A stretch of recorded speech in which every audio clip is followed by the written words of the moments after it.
pledge allegiance to the flag of the United States of America and to the republic for which it stands, one nation, under God, indivisible, with liberty and justice for all.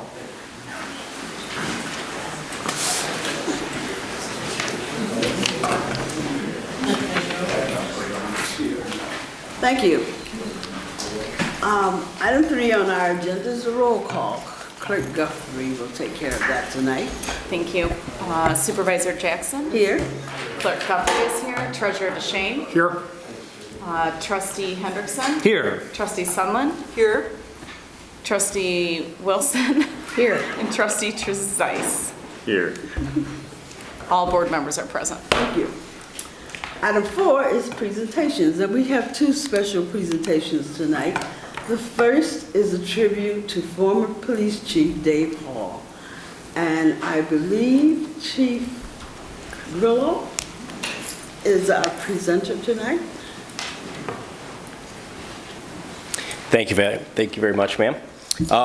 So tonight, very special night. Families Against Narcotics is here with Judge Allen and Phil Pavona to present a plaque in memory of Chief Hall. Chief Hall was an enormous supporter of Families Against Narcotics, and I'm going to let Phil explain what Families Against Narcotics does. But Chief Hall was my mentor, my chief for 14 years, and I'm very grateful for his family, who's also here tonight representing Chief Hall. And we're just very excited to have them here tonight. So come on up, please.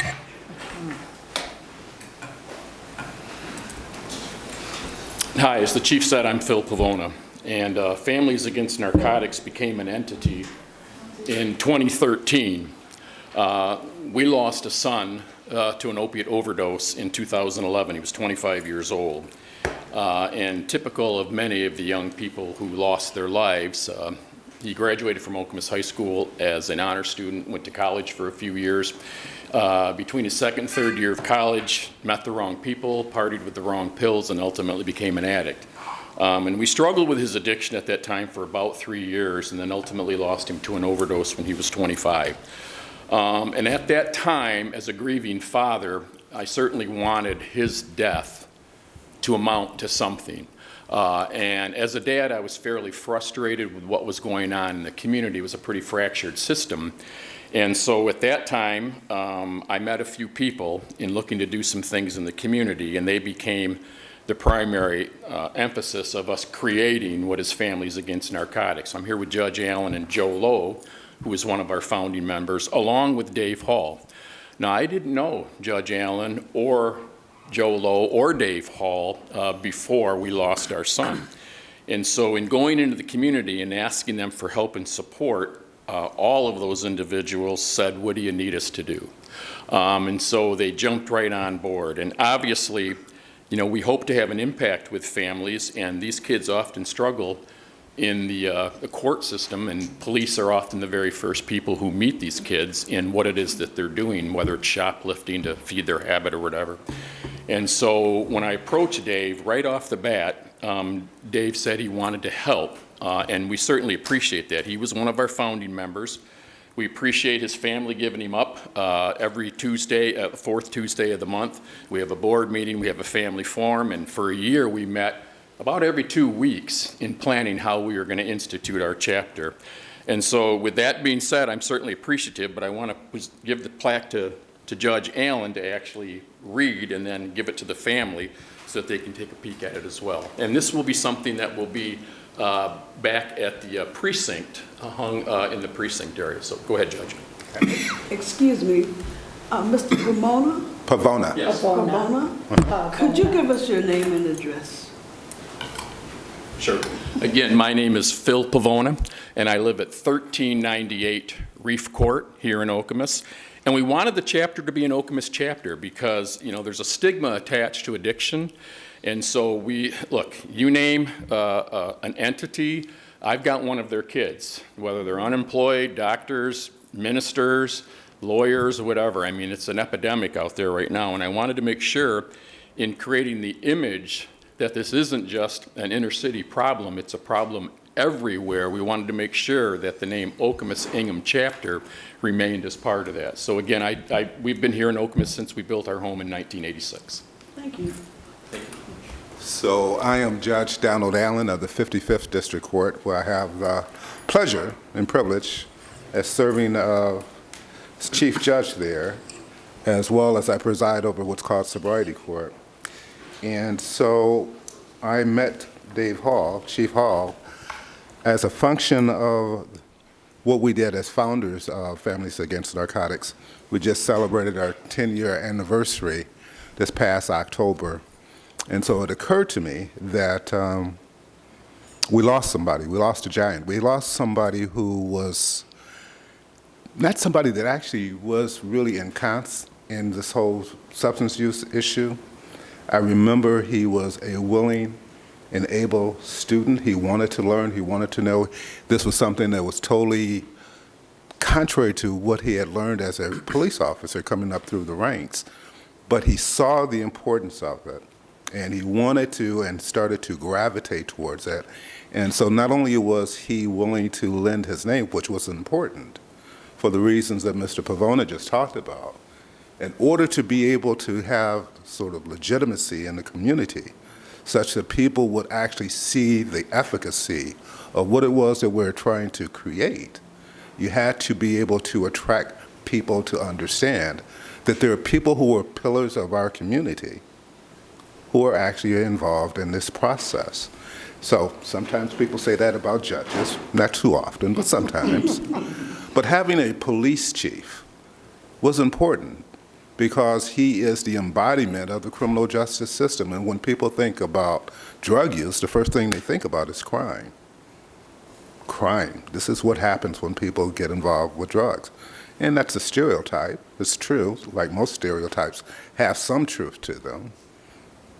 But he was the person to get credibility to the fact that we weren't just looking to try and lock people up. We were looking to try and be a social services agency to help families that were struggling. And so we came up with this little duty here, this award, thanks to the chief, and it wants to basically thank him. So what I'd like to do is present this to his wife. We at Okemos Ingham County Families Against Narcotics recognize Chief Dave Hall for his devoted service to the community and appreciate the voluntary service and support he gave to helping to establish and promote our organization. Because of his efforts, we continue to impact lives, one day and one family at a time. And so, ladies and gentlemen, if you would please give a round of applause.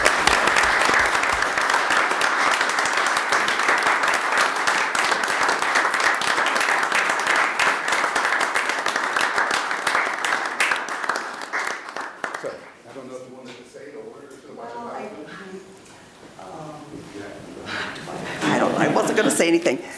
He would be pleased, but he would feel that it wasn't necessary. He never liked anything to be brought to his, glory or praise, but it is really an honor. And I know those Tuesdays he was always there, and it was an important thing for him to be involved in, as there are many aspects of the community for him. So thank you very much. Well, thank you for letting me come to this. We appreciate it.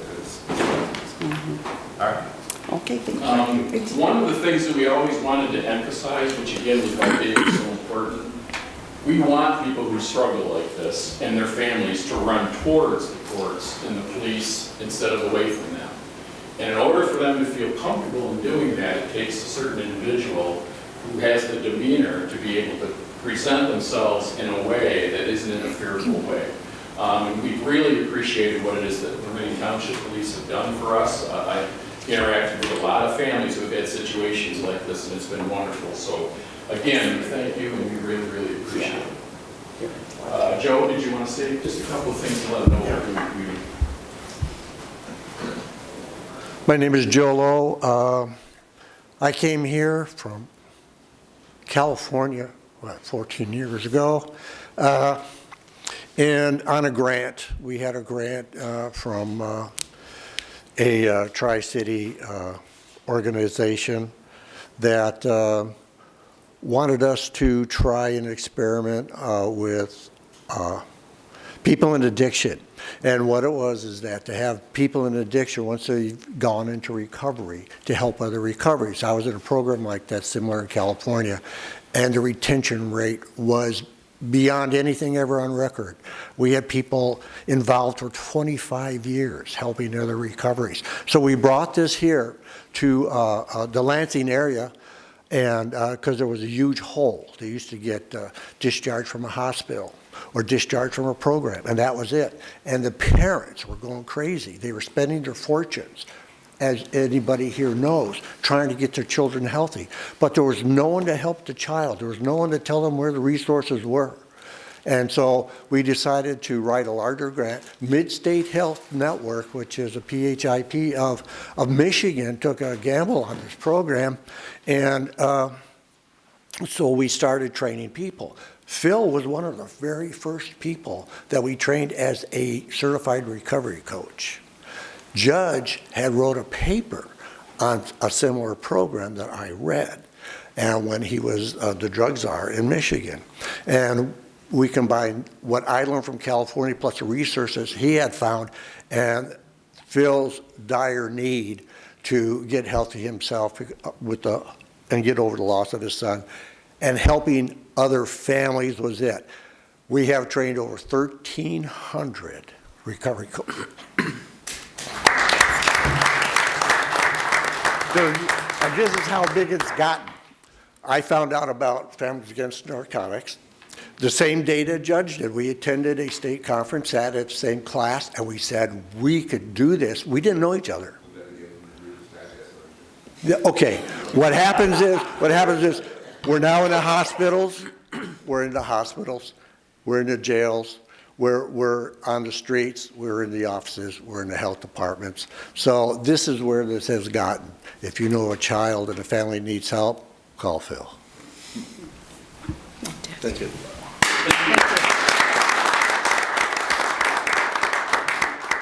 Excuse me, one last thing. I understand that there are other members of Chief Hall's family here today. Could we recognize them? Would you as well? stand? Would you stand? I'm Matt Hall. Jessica. We just thank you for your time and honoring our dad. And my wife, Stephanie. So if we go to the township offices and get a place of distinction. Thank you so much. Thank you for coming. Thank you all Thank very you. much. Again, thank you guys. Thank you guys.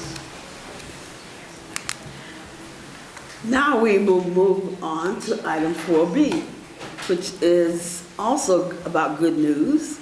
Chief Hamill will tell us about a life-saving reward. Madam Supervisor Board, thank you. I'm only going to be a brief part of this, and I'm going to turn it over to Chief Pennell. He's going to talk about kind of what happened and who we're celebrating here today. But go back to my early career in 1992, and CPR we were pushing really hard out to the lay people, all of you sitting here.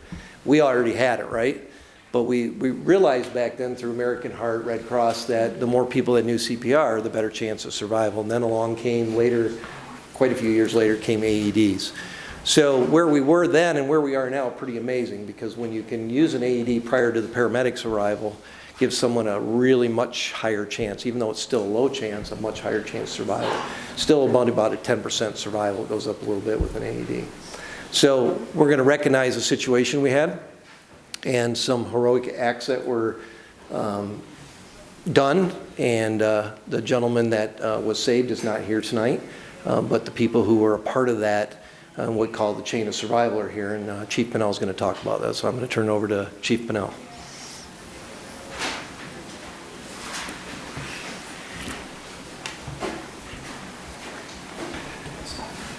I was given a speech by the chief. He wanted to make sure I did it right. So,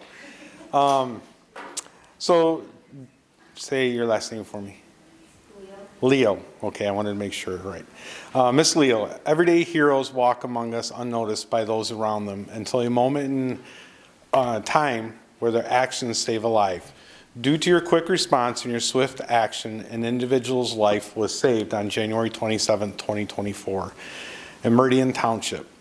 Brandy, you are a hero for saving the life of a patient suffering from a cardiac arrest at the Hazlet High School. Your quick actions in retrieving an AED, attaching it to the patient, and delivering a shock when prompted surely contributed to the patient's positive outcome of this medical emergency. Please accept my sincere thank you on behalf of the Meridian Township Fire Department for being a hero on this day.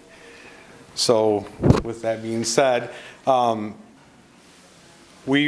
if you were lucky enough to attend one of my AED trainings, you know that the first step in survival is getting the AED on as quickly as possible.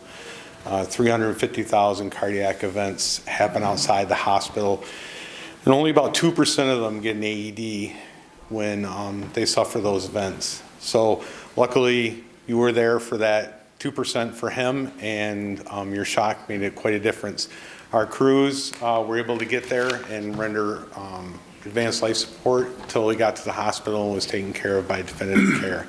But if it wasn't for your actions and the 2 police officers in the back helping with CPR, I think things would have turned out much differently. So we're here to acknowledge you. Your family should be super proud of you for being a hero on that day. I know we throw that word around a lot, but it actually was quite applicable in the situation. So we have some awards and certificates we're going to hand out. So Brandy, if you can come up, please. And then we'll do the first firefighters in a minute.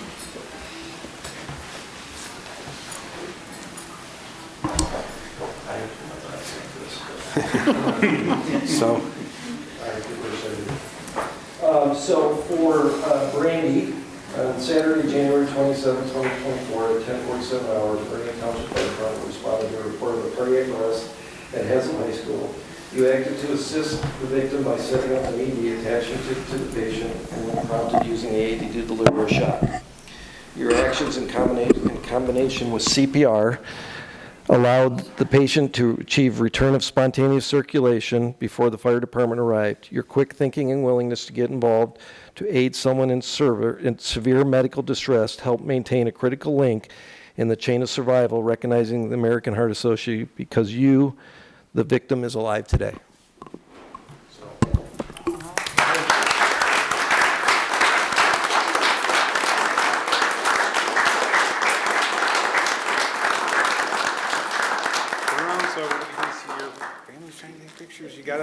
You gotta turn around so they can see you. Would you like to introduce your family? So I'm here for my family. So my mom and my grandma and my 2 kids. Should be super proud of Mom. You did awesome. Yes. And after we're done with this, maybe you guys can go out and check out the ambulance and engine there. So Megan.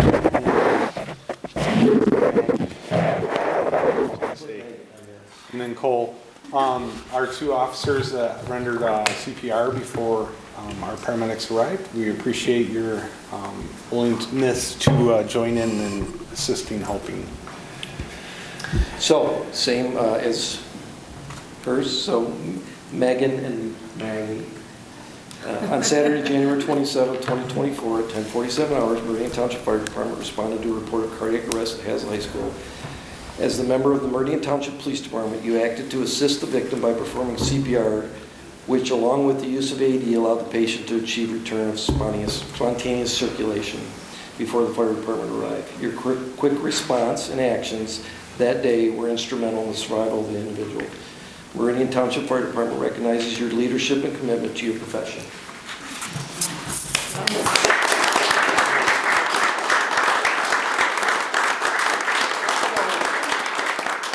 As we're looking at this, and our firefighters that were a part of this are also going to be recognized.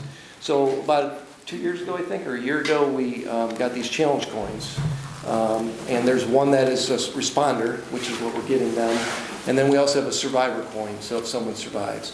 So if we can make contact with the survivor, we'll give them one, but we don't always. Some don't want to be recognized, some don't want to be bothered. We have had some come to the station, which is awesome when we actually do have a good outcome. So each one of you gets one of these. All right. Thank you very much. Thank you, officer. Thank you. Appreciate it.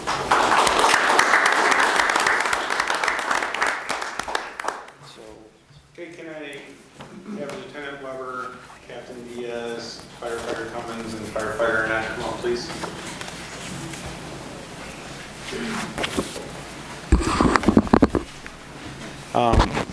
These firefighters our paramedics were the first responders to render aid to our patient and provide him life support until he got to the hospital and definitive care. So we have firefighter Cummins, thank you for your help. Firefighter Arnett, we have Captain Diaz and Lieutenant Weber. Thank you very much.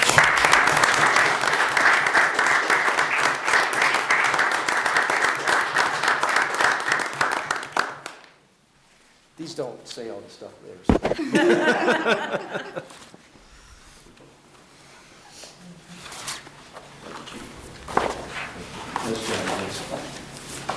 Thank you, everyone.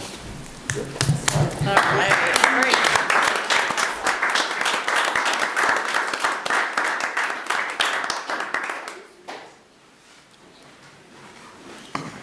Before you all leave, congratulations for your good work. Thank you.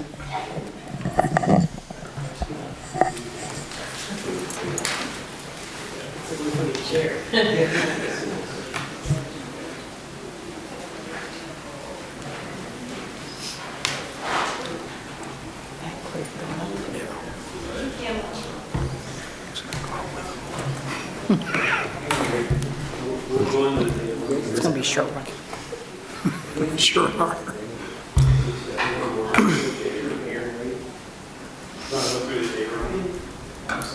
Okay, we'll move on to item 5 on our agenda, which is citizens address agenda items and non-agenda items. I have one green card so far tonight, and that's from Wanda Isa.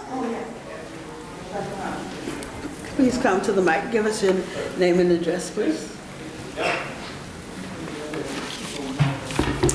Hello, Dr. Wanda Isa. I'm here with Citizens for Local Choice, and I guess I only have 3 minutes, right? So I'm going to be quick. So in November of 2023, the state of Michigan legislature passed legislation that strips away local control of renewable industry energy, and I'm sure you're aware of that. And so I'm here because we're Citizens for Local Choice is the organization that arose from that.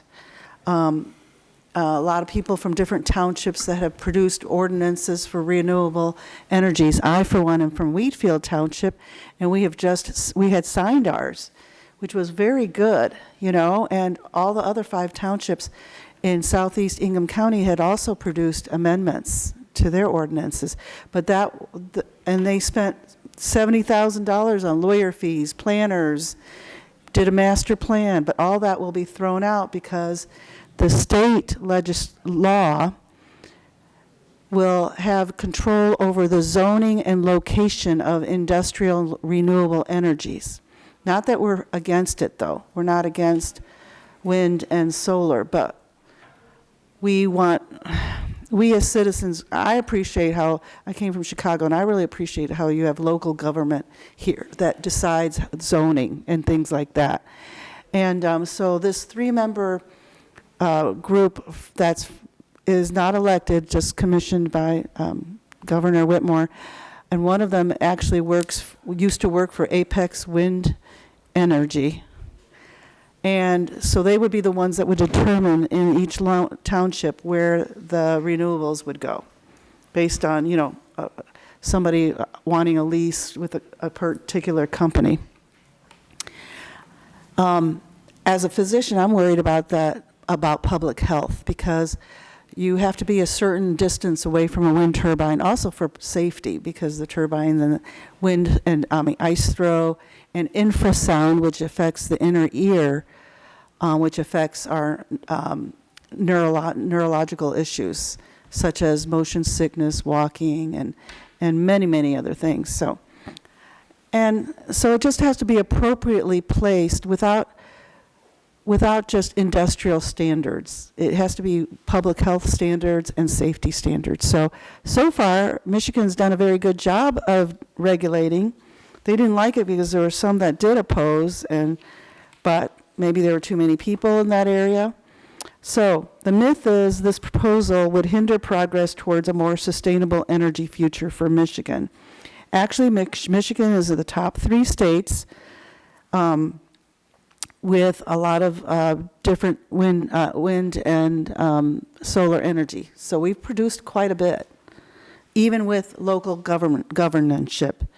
This group is against local land utility projects because we're anti-green. Wrong. We are not anti-green. In fact, it is bipartisan, and it's really just wanting to restore local control back to the communities. So now to do this petition for ballot for the referendum vote that would be in this coming November, we have to get over 360,000 signatures, but we want 500 because sometimes it's thrown out, you know, when you get a page is wrong. So anyway, we're here to ask you if you know of anybody that'd be willing to help us. We're in charge of Ingham County, which is 1/10 of the Michigan's population, which is kind of a lot. And so if you know of anybody that would also be willing to spread petitions, and we have them here. And also my husband, who is here, also will be outside if anybody wants to go out after the meeting and sign a petition. So we'll leave you information as well. Okay? And before you leave, would you repeat again your name? My name is Wanda Isa. I live on 1289 Meach Road, Wheatfield Township. I have 80 acres and I love it here. And I love it's just beautiful here. But we were approached by Apex Wind Industry, and they wanted to put them all over the place, near schools. You know, it just needs to be appropriately located and follow the master plan of every local township, and, you know, be in the right place because it affects a generation or two afterwards. So it's a big thing. Okay, thank you.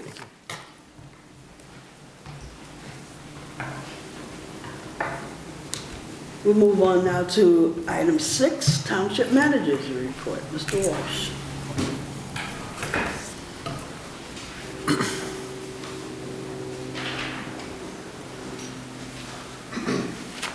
Thank you, Madam Supervisor and Board. Good to be with you this evening. Just a few things to update you on. One of the goals of the board was to expand our communication, and so with that came our Good Morning Meridian show, and we're currently recording our 3rd edition of that. That'll be out in the next week. We have a meeting this week. As you know, staffing in the fire department. We've done great work in the last few years to get from 30 to 36. There's more work to do based on the number of calls that we have if you go back and look at the history of the last decade. And we'll be meeting with the union staffing this week on that. We continue to do well in the police recruiting area. We continue to get good updates. Our numbers now with people officers that we have in the academy and people that we're talking to, you know, we're approaching the mid to potentially, if everything goes well in the next 60 to 90 days, we're looking at the mid to upper 30s. So we're making great progress. We're not making great progress with the ladder truck. We continue to have major issues with the truck. We will be before you, if things don't turn quickly, we'll be before you on March 5th with a legal opinion and asking to go into closed session to talk about our next steps with that. We mentioned the bag and tag program with Granger. That things seem to be off kilter. We had a few residents who were not able to get the tags. We did contact Granger, the owner, Keith Granger. He was very accommodating and made sure that he made it very clear the bag tag program through Granger is still available. Just there were some issues internally for them. I want to thank Training Officer Pinnell, who was before you here earlier, and Lieutenant Weber. The two of them provided AED training to our staff over the past week, and it was invaluable training. It was really great, and it's, as you can see, so important for our team. You can look for the audit to begin in April. Emma Campbell is to be recognized in our Parks Department. She was just selected by the state of Michigan to serve on the Michigan Deer Management Committee. The Prime Meridian magazine through our communications department is out into print, and you should receive it. All residents should receive it at their homes in the next 8 to 10 days. We continue work with Director Clark at Juneteenth. Celebrate Meridian as the planning is well underway. Border review is coming up in mid-March, if you know anyone that wants to talk to the assessing department. And getting back to the dorm project, which you have a resolution on your agenda tonight, but just so you know, we took bids for the architectural work. We received 3 bids. I'm not sure who they're from. I won't be involved in that, but the team that will be reviewing that will be starting that on Friday, and we'll start that plan, or that process. So that's my report this evening, unless you happen to have any questions. Thank you. Board members, questions? Thank you. Thank you. Item 7, board member reports of activities and announcements. Trustee Wilson. Thank you, Madam Supervisor.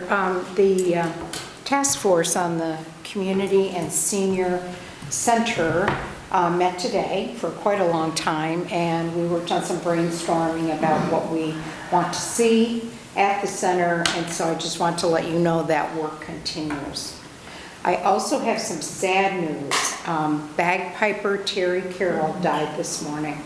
And all of you know, because he's been an institution in this community for probably 70 years. He's been playing the bagpipes for community events, weddings, funerals. He just played the Memorial Day celebration at Glendale Cemetery just in May. We saw him. So I'm very sorry to report that. He was really an important person in our community. Thank you. Thank you. Other members of the board. Mr. Duchesne. Thank you, Supervisor. Just a reminder that if you haven't paid your taxes yet, you should have gotten a late notice from the Township Treasurer.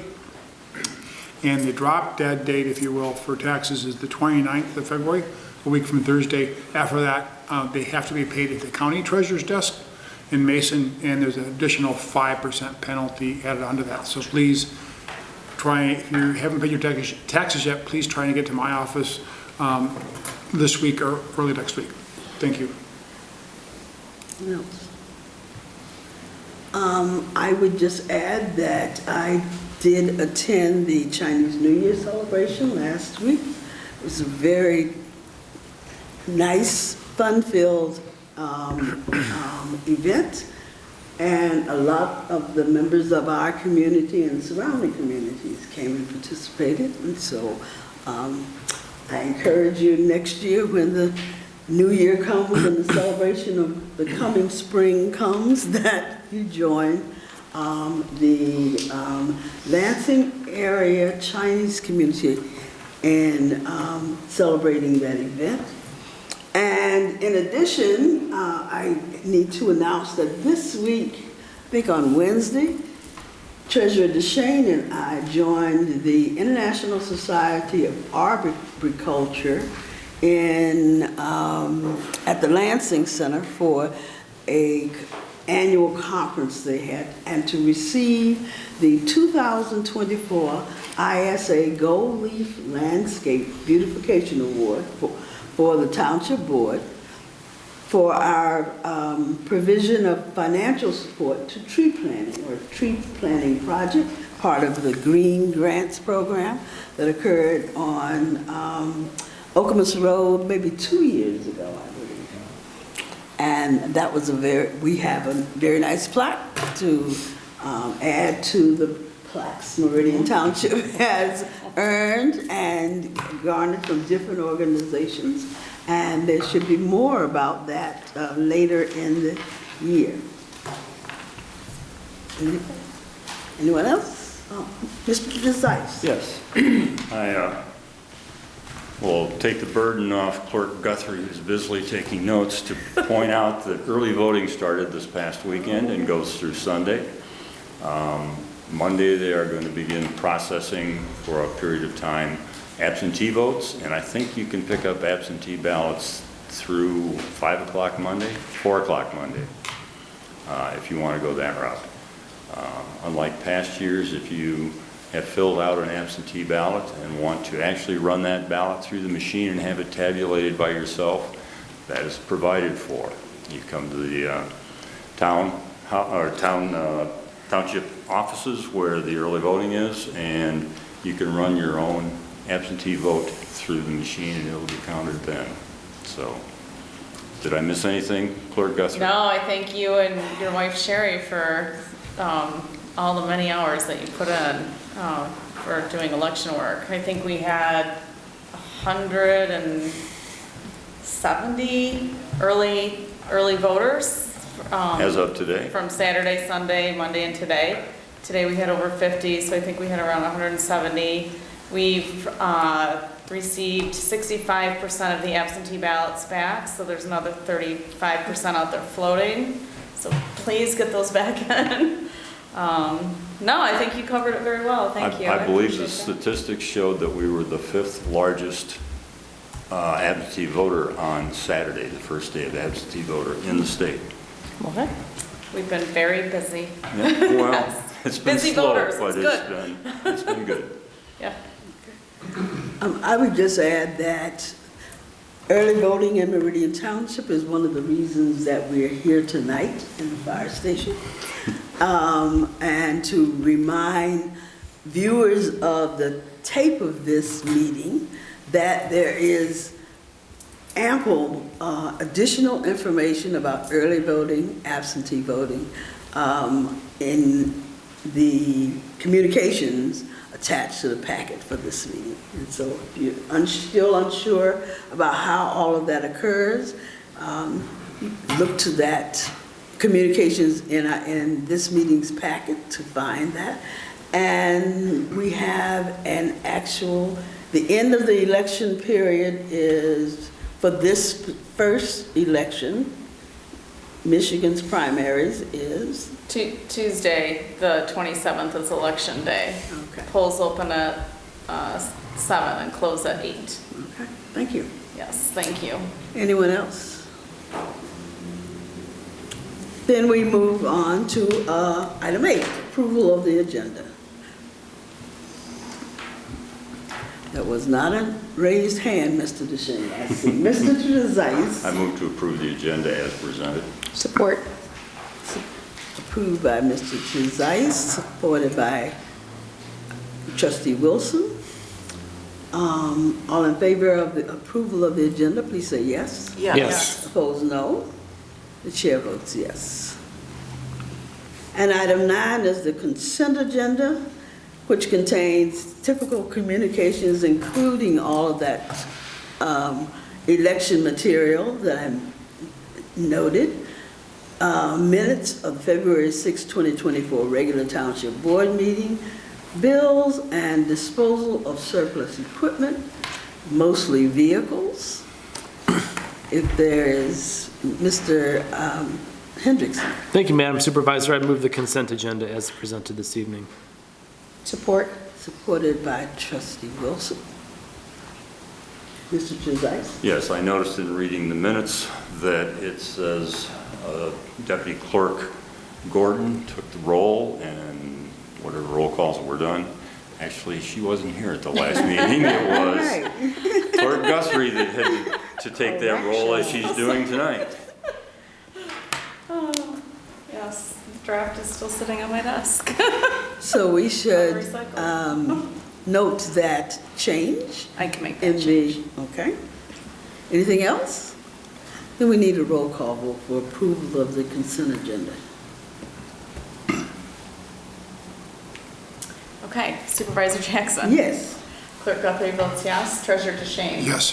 Trustee Hendrickson? Yes. Trustee Sunland? Yes. Trustee Trezise? Yes. Trustee Wilson? Yes. Motion carries. Okay. 7-0. And now to the action items. Item 12A is ordinance 2024-02, rezone 5681 Shaw Street from PO, professional and office, to RC, multiple family residential. This is an introduction, which means, if I remember correctly, that we've seen this before, and Mr. Schmidt will bring us up to date. Thank you, Madam Supervisor. You have seen this before at your last meeting. This is a request for the rezoning of one parcel at 5681 Shaw Street. And just to remind everyone, that is the property just to the north of the Hazlitt Child Development Center on Shaw Street. It abuts up against a portion of the Drain Commissioner's drain project.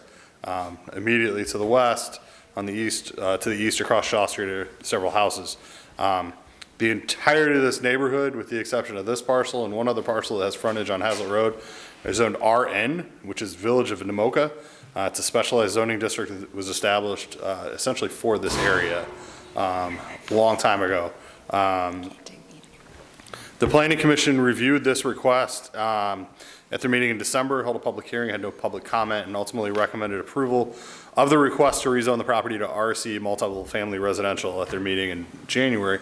The board discussed this at their meeting on February 6th, and the same question came up at both meetings, why not RN? Staff has gone through this, and functionally the difference is process-wise. The RN is a slightly more onerous process than the RC to get to what the applicant is going for in this case. Both would get to that outcome in the end, which is to redevelop the site into a 4-unit multifamily building.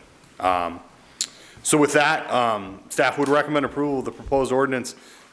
Please note when you're making your recommendation this evening to introduce, we do need you to point out whether we're proposing to rezone this to RC, multiple family residential, or RN.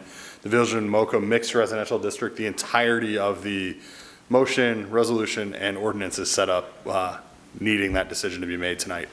If that decision is made, we will then introduce it and publish it, or we will publish it as required by the introduction prior to final decision being made at the next meeting. I'd be happy to answer any questions. Thank you. Board members. Mr. Hendrickson. Thank you, Madam Supervisor. And thank you to Director Schmidt for bringing this back before us.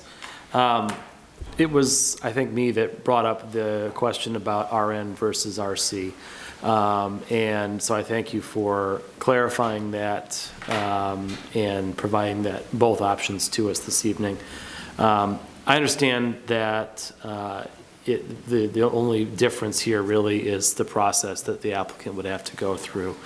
But it is a bigger philosophical issue for me, because if we were to rezone this property RC instead of RN, we would be creating a spot in the middle of an RN zone. And I didn't do a full review of the zoning map of the township, but I did see in the map that was provided that RC is nowhere in the area that I could find.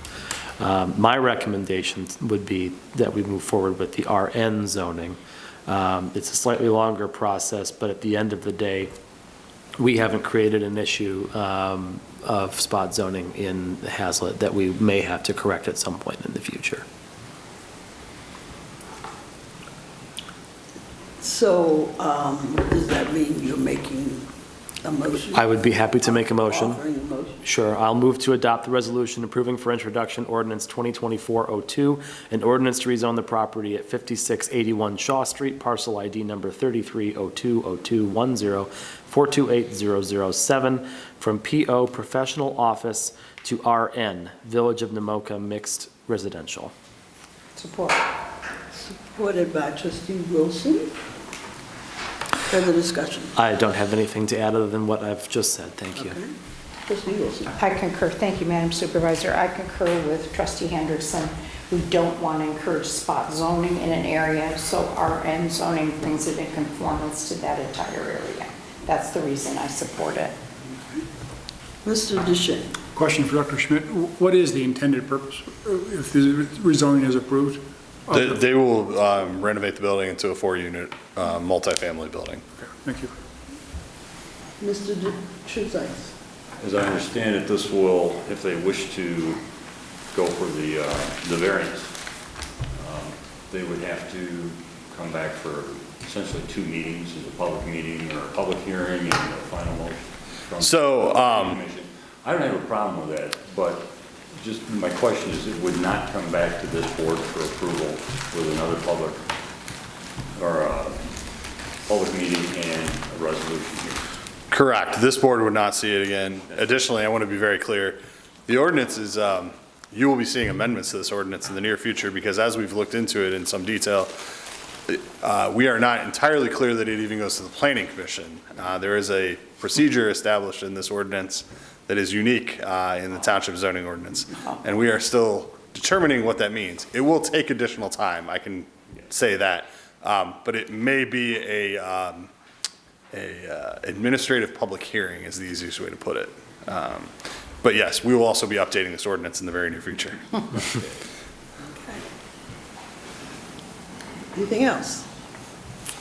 So the motion made is to adopt the resolution approving for introduction, ordinance 2024-02, an ordinance to rezone the property at 5681 Shaw Street from PO Professional Office to RN, Village of Namoka Mixed Residential. I believe as a zoning amendment, this requires a roll call vote. Clerk Guthrie. Thank you, Madam Supervisor. Clerk Guthrie votes yes. Treasurer DeShane? Yes. Trustee Henderson? Yes. Trustee Trezise? Yes. Trustee Wilson? Yes. Trustee Sumlin? Yes. And Supervisor Jackson? Yes. Motion carries 7-0. Thank you very much. Thank you.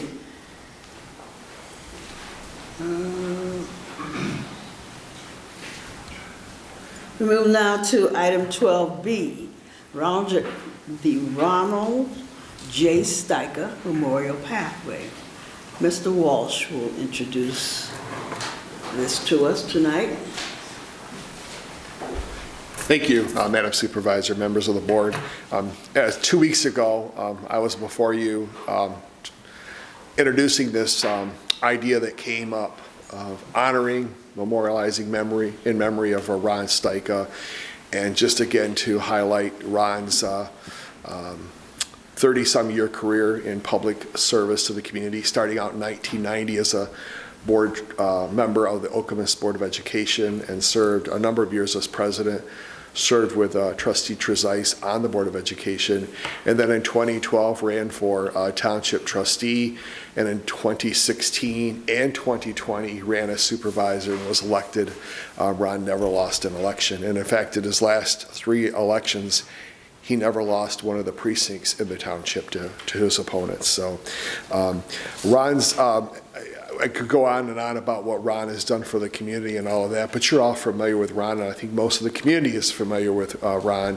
Ron passed on February 15th of 2 years ago in 2022.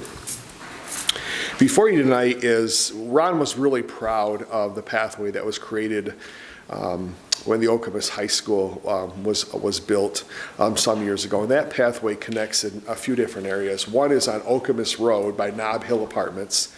The other is off of Sunwind, which is a subdivision off of Bennett. And then again up on Hewlett Road, almost really close to the high school. Comes out right at the Okemos Preserve development. The Okemos Preserve, which was going to be the site of the high school some years ago. So the idea before you last meeting and tonight is to talk about, does the board, are they interested in memorializing Ron's memory by naming this pathway at all 3 points in his name? And when it came up at the last meeting, there was some discussion about the verbiage, and it didn't quite maybe measure up or hit the point that the board was pleased with. And so we said we'd come back with some different language, same concept, same 3 sites, same 3 signs, but just the verbiage is one of the issues that came up. So you have 3 proposals before you this evening, 1, 2, and 3, and without further comment, I'll just leave it at that and see, does one of the 3 that we presented, one was the original one that was before you at the last meeting that got modified. One was presented by a board member, but then also modified slightly, and one was presented by staff. So and then that was modified by one of the board members who said, rightfully so, we had the Okemos School Board in front of Meridian Township, and it was suggested, I think it was Trustee Trezise suggested, let's put the township in his position here. So those are the three before you. I'd be happy to answer any questions. And if you're in favor of one of those, we'll move forward tonight with the signs and all that. And in May or June, have some sort of event that we work out with a family when most of them will be in town. Two of Ron and George's sons are local. One happens to be in New York and one happens to be up in Ithaca, Michigan. So we would work it out to have some event memorializing with a ribbon cutting and all of that. So I'll turn it over to you, Madam Supervisor. Okay. So, board members, there is no way to put this map up on the screens.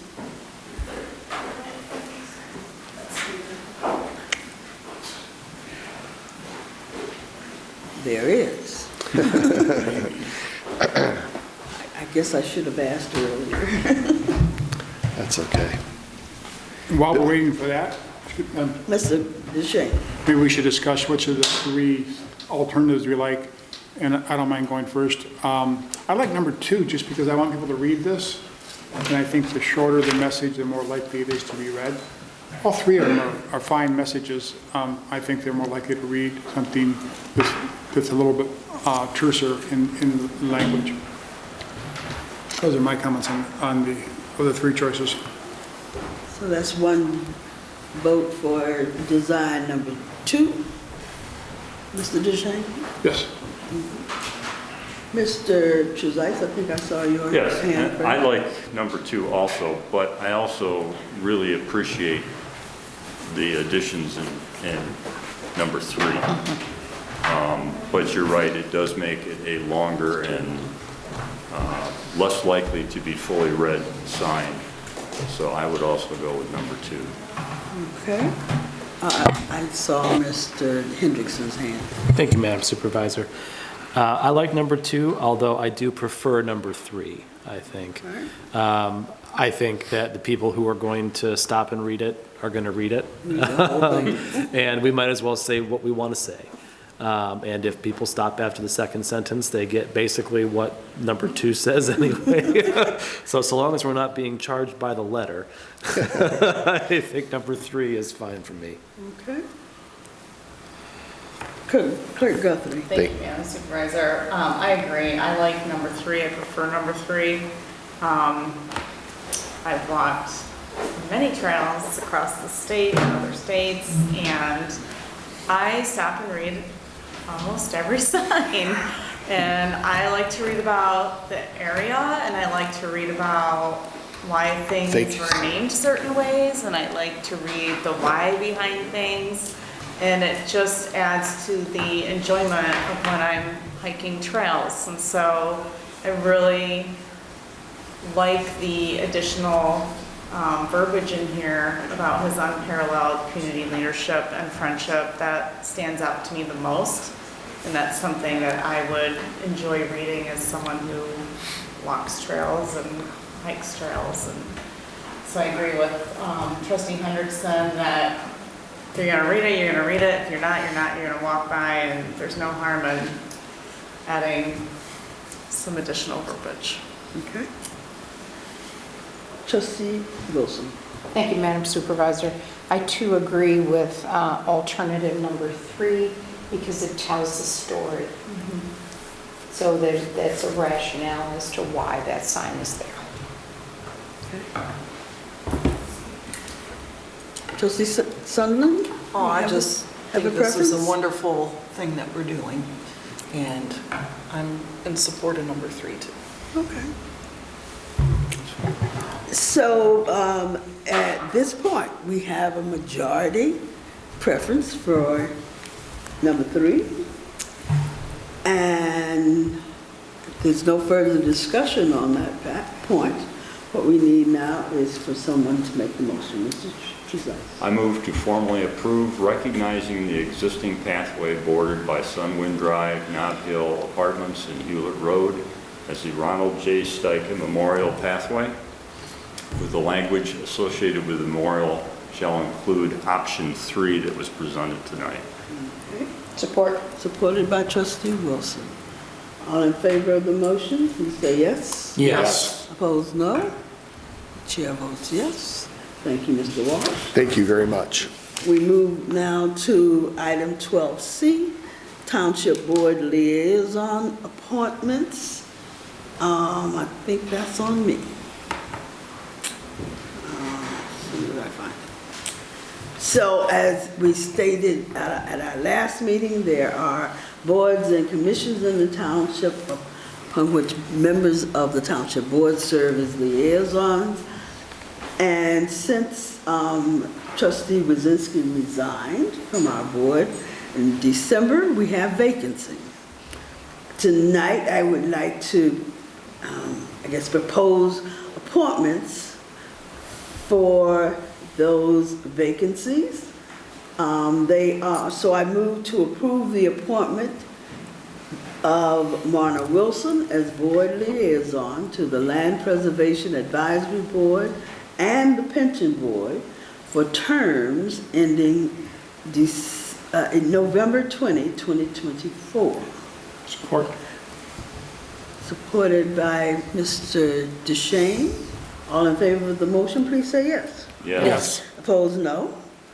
Chair votes yes.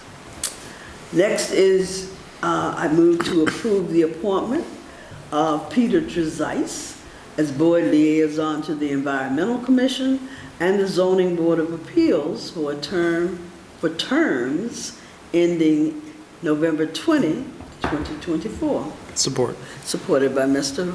Hendrickson.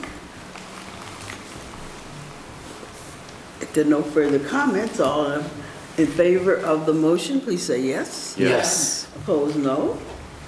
And the chair votes yes. Before we leave for this Yes, one, I'd just please. like to comment that I will be resigning from the Zoning Board of Appeals. I am currently in that position. The motion didn't mention it, but I wanted to make sure that was clear. Okay. And so you've taken care of that? Not yet, but I will. They've already Don't appointed. smile too much. I'm sure our clerk will not allow a new person No, to she assume wouldn't. that On top of those things. until you do. And lastly, I move to approve the appointment of Phil DeShane as board liaison to the Groundwater Management Board for a term ending November 20, 2024. Support. Supported by trustee Wilson. You have further comments you'd like to make? No, ma'am. Oh, well, I thought your hand was up. But anyway, any comments, any further comments? Then, all in favor of the motion to select Phil DeShane to the Groundwater Management Board, please say yes. Yes. Opposed, no. Chair votes yes. Then we move on to the Board of Review appointment. So the Board of Review had a vacancy for an alternate with the term ending December 31, 2024. Due to the resignation of Mr. Brandon Brooks, who was in that position, I am recommending Nathan Ide to serve the term expiring on December 31, 2024. So I move to approve the appointment of Nathan Ide as an alternate to the Board of Review for a term ending December 31, 2024. Support. Mr. Trezise supports the motion. Any comments, Mr. Trezise? Yeah, I read the application in the background, and this individual has an extensive experience in property evaluation and mortgages and all that, and I think he'll be a great addition to this board. Okay. Other comments? I think it should be noted too that the Board of Review is about to start their work for this year, and there is some training involved, and this particular appointment needs to be made quickly, if we can. All in favor of the motion to approve the appointment of Nathan Ide as an alternate to the Board of Review for a term ending December 31, 2024, please say yes. Yes. Yes. Opposed, no. Chair votes yes. And we move on.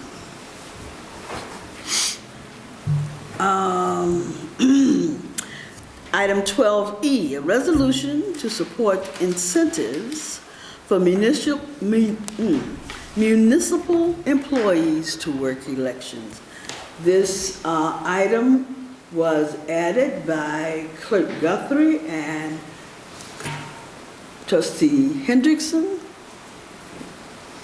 Would one or both of you care to introduce the Thank you, Madam Supervisor. It's no surprise that Proposal 22-2 has created a lot of administrative work, a lot more administrative work on the back end of what is required of clerks and clerks' offices, and the need for community members to participate in the election process. If you look at 9 days of early voting alone, where you're asking people to work consecutive 9 days, including staff, to have a long up to 12-hour day, every day for 9 hours, to oversee early voting. Obviously, you need to go in and set up equipment, much like you would in this room, before anybody arrives, test it, make sure it's running and operational. So if you've ever worked a polling location before, you know you need to go in there as a chair and a co-chair.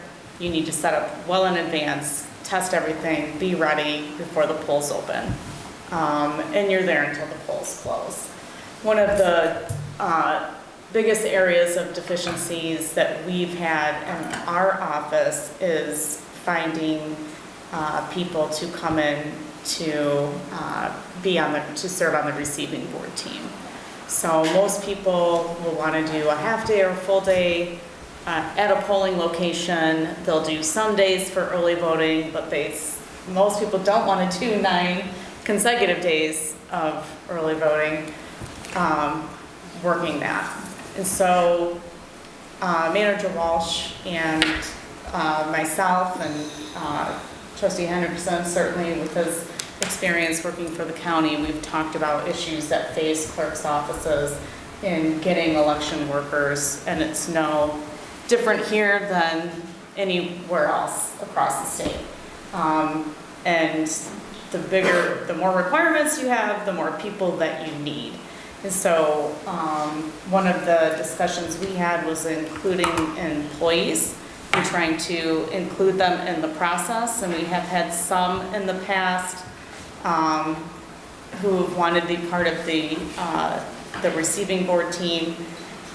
So the receiving board team is after the polls close on election night, the chairs and the co-chairs, they need to bring all of their stuff back to the township hall, and the receiving board team receives that, checks everything off, make sure that everything balances, and then we can send that forward to the county clerk.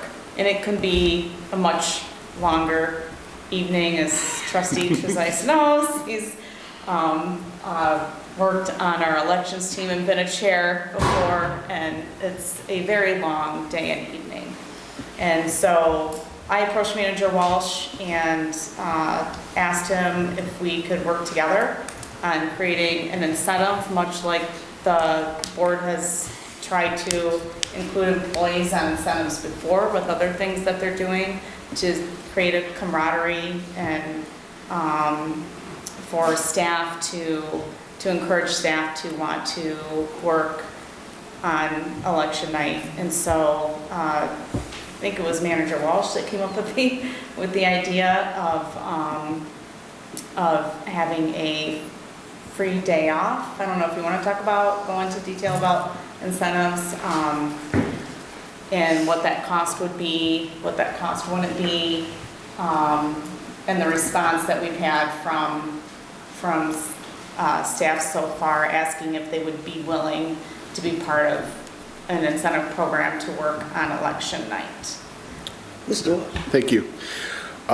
Yeah, so we had a conversation about this, I think, on Friday, Friday morning, and we put out a call to our team members. One of the challenges we have is that we can't have people work 8 hours a day in the day, and if we do, then we have to pay them overtime, and it gets to be very costly. So I looked at this real quickly Friday morning and said, what could we do as a low-cost incentive to get some of our team members to work? So we had 12 sign up within, I think, 3 hours. And actually, much to my surprise, 11 of those are going to flex their schedule. They're going to work 4 in the afternoon till 11 or 12, whenever this closes. And then they'll do that, and they'll get their regular time, so it won't cost us anything. And then they'll get a day off certificate to be used for the rest of the year at one day. One person chose overtime. So that's what we did. It was rather quick, and it worked pretty well. I don't know if you need any more details than that. Trustee Hendrickson. Thank you, Madam Supervisor. I think the clerk laid out the need pretty well.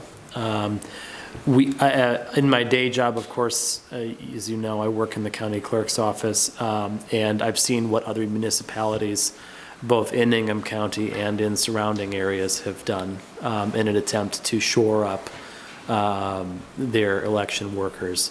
And in several cases, I know that there are a number of municipal employees that have been given similar incentives to come work for and with the clerk's office on election day in this capacity. Proposal 2 of 2022 has done excellent things for voter access and options to turn in their ballots. It does very little to address the fact that we're going to be dealing with 9 days of early voting required for every state and federal election, and the staffing needs that come along with those. And so many election workers that have traditionally signed up for one day to work at the polling location may not be willing to work 9 days. Or if you can squeeze those folks to come and work for the 9 days, they may not be willing to come also work on election day and then also work late into the evening at the receiving board. And so we have to, as clerks, rely on additional methods to incentivize people to come and pitch in. And we're very fortunate that we have a team that is so willing to go the extra mile. And I think it's important that we recognize them in some way for that. And it sounds as though Manager Walsh has administratively already been able to come up with in conjunction with Clerk Guthrie, a good way to make sure that that is handled within the confines of the labor contracts that we're bound by. But I think it is important to take this opportunity as a policy-making board to recognize that this is not merely going to be a one-time problem that requires a one-time solution. And so I think by passing this resolution, we're asking that we have something on paper going forward so that this kind of opportunity is available for our staff for the many elections where this will become necessary down the road. That's why I joined on in support of this, because I know that finding good qualified people who are able to and willing to stay up late into the night while the precincts come in is difficult. And finding a way to get those team members compensated in some way is important. Clerk Guthrie. Thank you, Madam Supervisor. I do also want to add that we have had a number of staff members who have worked for other clerks' offices because they get paid more. Meridian Township traditionally paid our staff the rate that the normal election hour rate. So they could go to City of Lansing and make 2 or 3 times as much, or in some other community to serve on the receiving board team. And so this was one of the ways to address that, as well as to keep Meridian Township employees working for Meridian Township employees, not jumping ship to City of Lansing, and maybe I could steal a few employees back, I don't know. Can I ask a couple of questions for clarification? So each election, you need how many people to serve this function? For the receiving board Yeah. team, we are looking at eight teams, 16 people. 16 people. There's a specific receiving board team for early voting alone. Okay. And is there a specific training for that? Yes. And so We have training for chairs, co-chairs, e-poll book, receiving board, AV counting board. We have to provide training for each one of those different functions for elections. So is the training included in this accommodation that we're proposing in this particular instance? Meaning, I'm sorry? Is that after your work day that you go to the training? No, we actually conducted training today during the lunch hour. Oh, okay. I had one more question.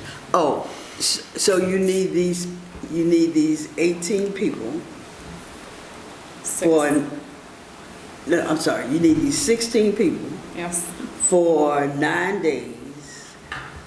So the receiving board team is on election night only. Oh, okay. It's on election night only, and so they come in at 7:30, we swear them in, and we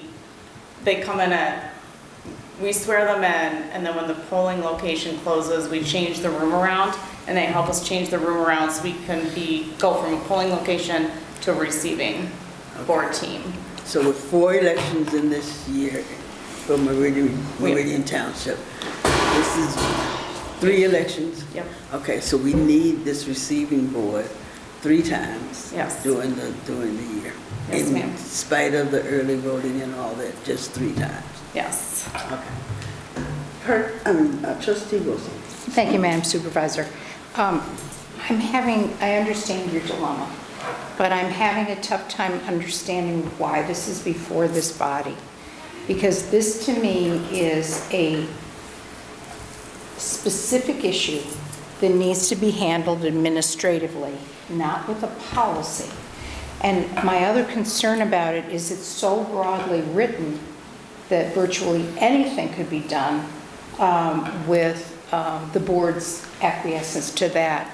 If you are specifically trying to staff the receiving board, then I think this resolution should read for the purposes of staffing the receiving board, which is a narrow construct, but it's exactly what you're trying to do. So I would suggest that we change this, not to make it so broad, because anyone could interpret this to be anything. I mean, it could be pay raises, it could be some kind of other incentives, it could be time off, which makes sense, compensatory time off. So I'm just concerned about putting this kind of language before us. I just think it's too broad. So my suggestion would be limiting it to the receiving board. Thank you. Clerk Guthrie. Thank you, Madam Supervisor. We have asked staff to serve in other capacities in the past as well. On the AV counting board, the pre-processing team, last year Manager Walsh drummed up a number of, was it last year or 2 years ago? I think it was 2 years ago, right? Manager Walsh drummed up a number of staff members for me last minute who came in to do pre-processing. And it's those kinds of things where we're asking employees to help out in the clerk's office. And if you have last minute people drop out, Manager Walsh has served in several capacities on election day and before election day helping out our office. So I didn't want to limit it to the receiving board team, and I didn't want to have in here giving direction to the manager of how he felt to best incentivize employees. It was more so looking for board support, not just doing something on our own, but looking for board support in township staff being incentivized to help work out on elections. Let me ask one before you get to that.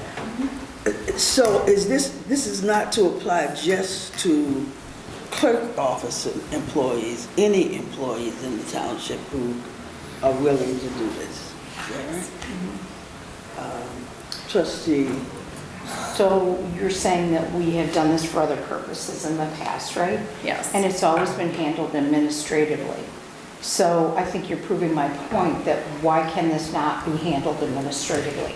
I do not think this requires a policy that the board is supportive of. I think we rely on our township manager to use the best resources wherever they're needed. And I think in this case, he's already done that for the receiving board, and there may be other opportunities in this election cycle, but I really do not feel that we should be voting on it.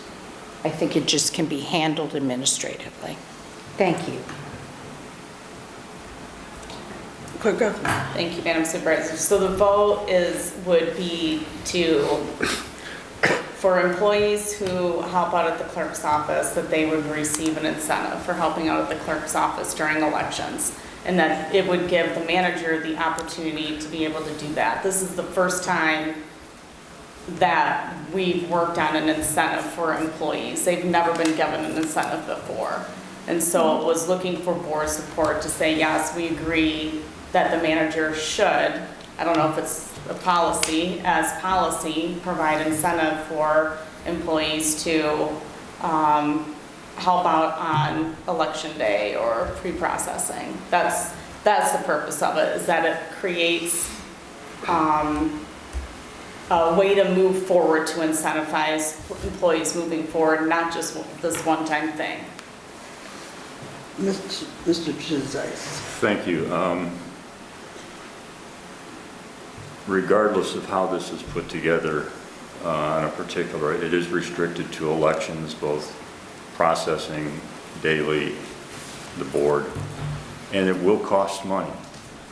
The idea is to cost as little money as possible and provide the incentive. So I think the fact that it does have budget implications does make it wise to approve and give the authority to the administration to go through with this because there are budget implications.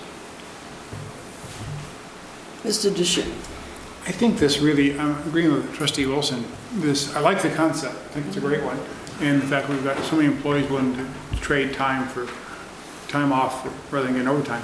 But we are a corporate governance board. We hire a manager and we judge that manager on his performance of that. And the more we do things like this, we're going to be looking at lots more questions like this if we start on this slippery path. So I think this is something the manager could handle without board approval. I'd like to hear from the manager. Do you think you need a board resolution to take this action? I don't believe so, because I've taken it in the past, and we've offered incentives in other ways, and we do things fiduciary that I just can't come to the board every time I do something for the staff. And if I get out of line with that, or if I do something that's inappropriate, then I answer to the board on that. But I don't believe so. Do you have a sense from the board that the board supports this and can act without a resolution being passed? I believe that the board has always supported management and treating employees extremely well. I do believe that. Whether you do this tonight or not, that's up to you, with or without it. But we acted pretty quickly on Friday, and I say we because there was a lot of people involved. I just happened to send out an email.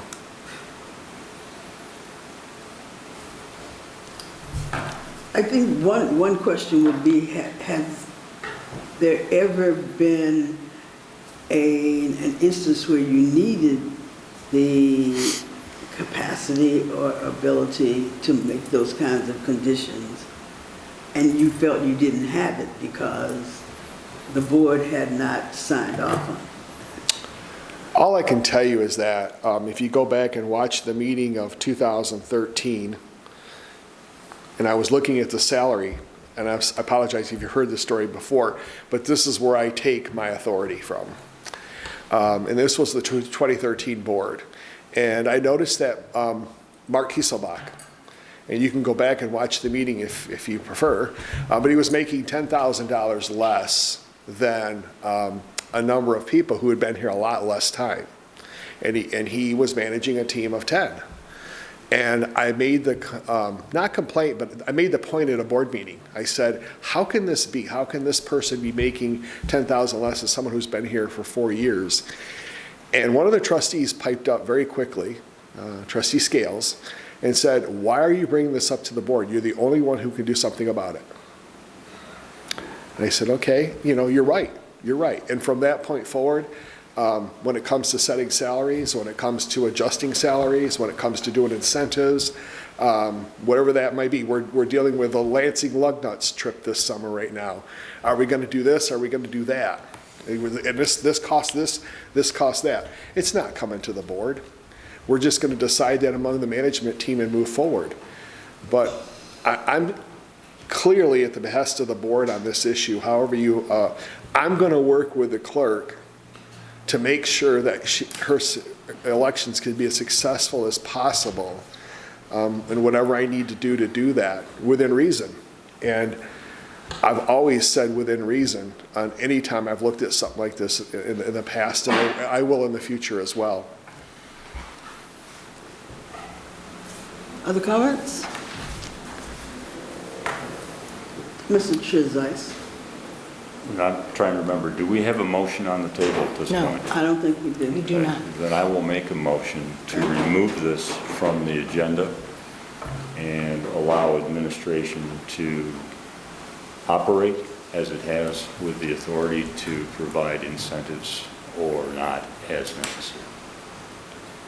I support that. Is that a motion? Yes, it is. I support that. Okay.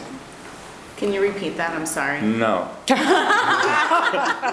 don't read that. Okay. The motion is to remove this item from the agenda and allow the administration to go forward as they deem fit. Okay.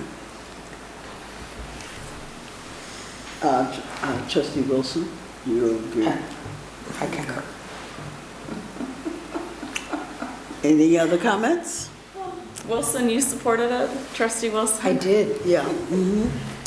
So the motion is to remove this item from our agenda and allow the administration and management to, the administration to proceed as they feel appropriate.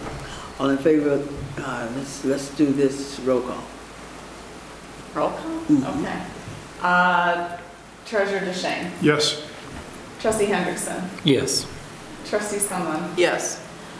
Trustee Trezise? Yes. Trustee Wilson? Yes. Supervisor Jackson? Yes. Clerk Guthrie votes no. Okay. Thank you. Thank you. Thank you. I'd also like to make a further comment, Sure. if I could. We've had several incentives in front of this board that this board has approved for police, for fire. We've had salaries that this board has approved for police, for fire, for other employees. So I find it highly ironic that this board will not consider an incentive program for employees who are willing to help out on election day. And I think you should consider that the next time we have a board meeting where incentives are presented in front of this board for other employees in other departments for other things that they do. Because this board has approved plenty of incentives. Thank you. Mr. DeShane. I think the clerk has taken this vote the wrong way. We fully support the incentives. Oh, I get it. No, wait, let me finish. We fully support the incentives of the clerk's office. You're doing important work there. What we are saying in this vote is this is something that can be handled by the manager, and this board does not want to get into the weeds of day-to-day decisions like these incentives. So it's not about... Then none should come before the board again. No. Is what I'm saying.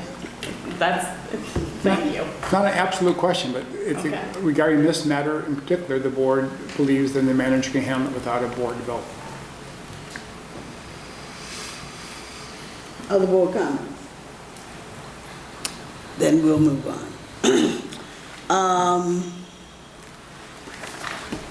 Item 13 is board discussion items. A is 13A is Assistance to Firefighters Regional Grant Memorandum of Understanding. Chief Hamel. There. Madam Supervisor Board, thank you.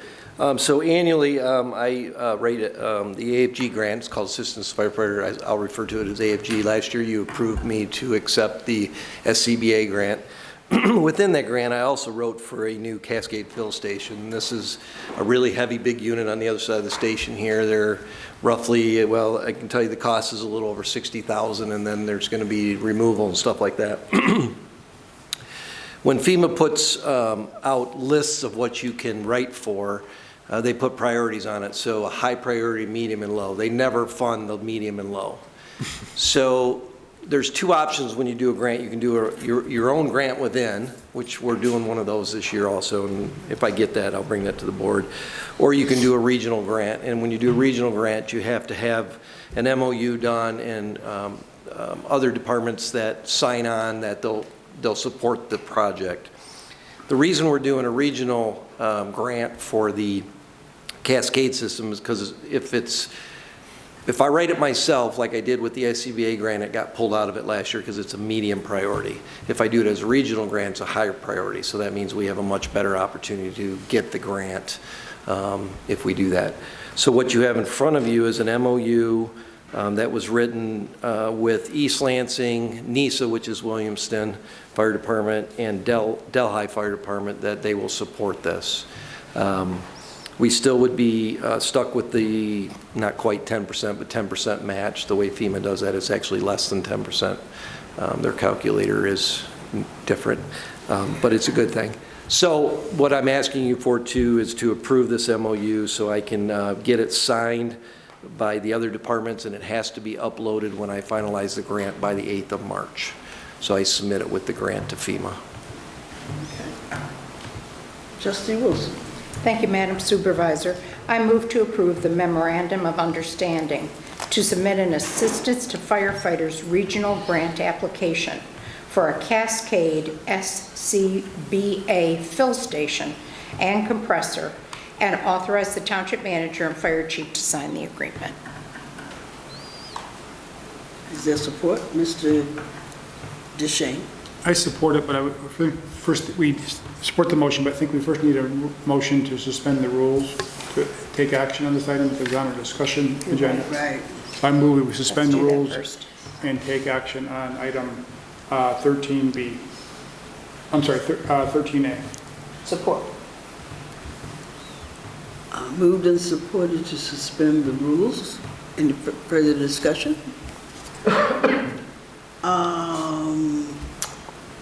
All in favor of the motion to suspend the rules, please say yes. Yes. Yes. Opposed, no. Chair votes yes. Now, you have a second motion. You want to remake your motion?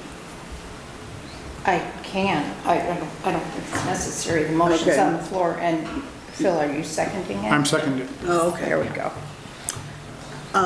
Any further comments on that motion? Trustee Wilson. As sponsoring the motion, I will just say I love regional cooperation. I really do. I like to see us split our costs and be really efficient in that process. So I'm 100% in support of this. Thank you. I would, Mr. Hendrickson. Thank you, Madam Supervisor. Are we splitting our costs? Right. There's no cost on the partners, so this is a formality. I can't write the grant if I don't get them to buy into it. Sure. So it's going to be housed here. They'll use it occasionally, but rarely. Two of them have a mobile unit or a portable that they have in a trailer they take to fires. One does not have one. So there's a chance that they could use it, but for the most part, they're not going to use it. It's just a formality for me to be able to write the grant and get that higher priority. I see. Thank you very much. You're welcome. And as I read the memorandum, when they use it, they don't pay for it either. No, We're no, responsible unless it was a really big for need. maintenance and everything. Yeah, you know. But we should all understand that. Yeah, and the problem with ours is 25 years old. It still works. It's having its quirks here and there. It's costing us a couple $1,000s a year with preventative maintenance, little breakages here and there. So This will be my third try to get the grant. The first two were not regional, so we have a much better chance this year. New strategies. Other comments, questions? So the motion is to approve the memorandum of understanding to submit an Assistance to Firefighters Regional Grant application for a Cascade SCBA field station and compressor, and authorize the township manager and fire chief to sign the agreement. Let's have a roll call vote. Trustee Hendrickson? Yes. Trustee Sumlin? Yes. Trustee Trezise? Yes. Trustee Wilson? Yes. Supervisor Jackson? Yes. Clerk Guthrie votes yes. Treasurer Duchesne? Yes. It is, All in favor of the motion? it is done. Thank you. Thank you guys very much. Appreciate it. 13B is a special use permit number 24-002, Okemos Gateway LLC, 1614 and 1622 West Grand River Avenue, building greater than 25,000 square feet. Mr. Schmidt? Yeah, good.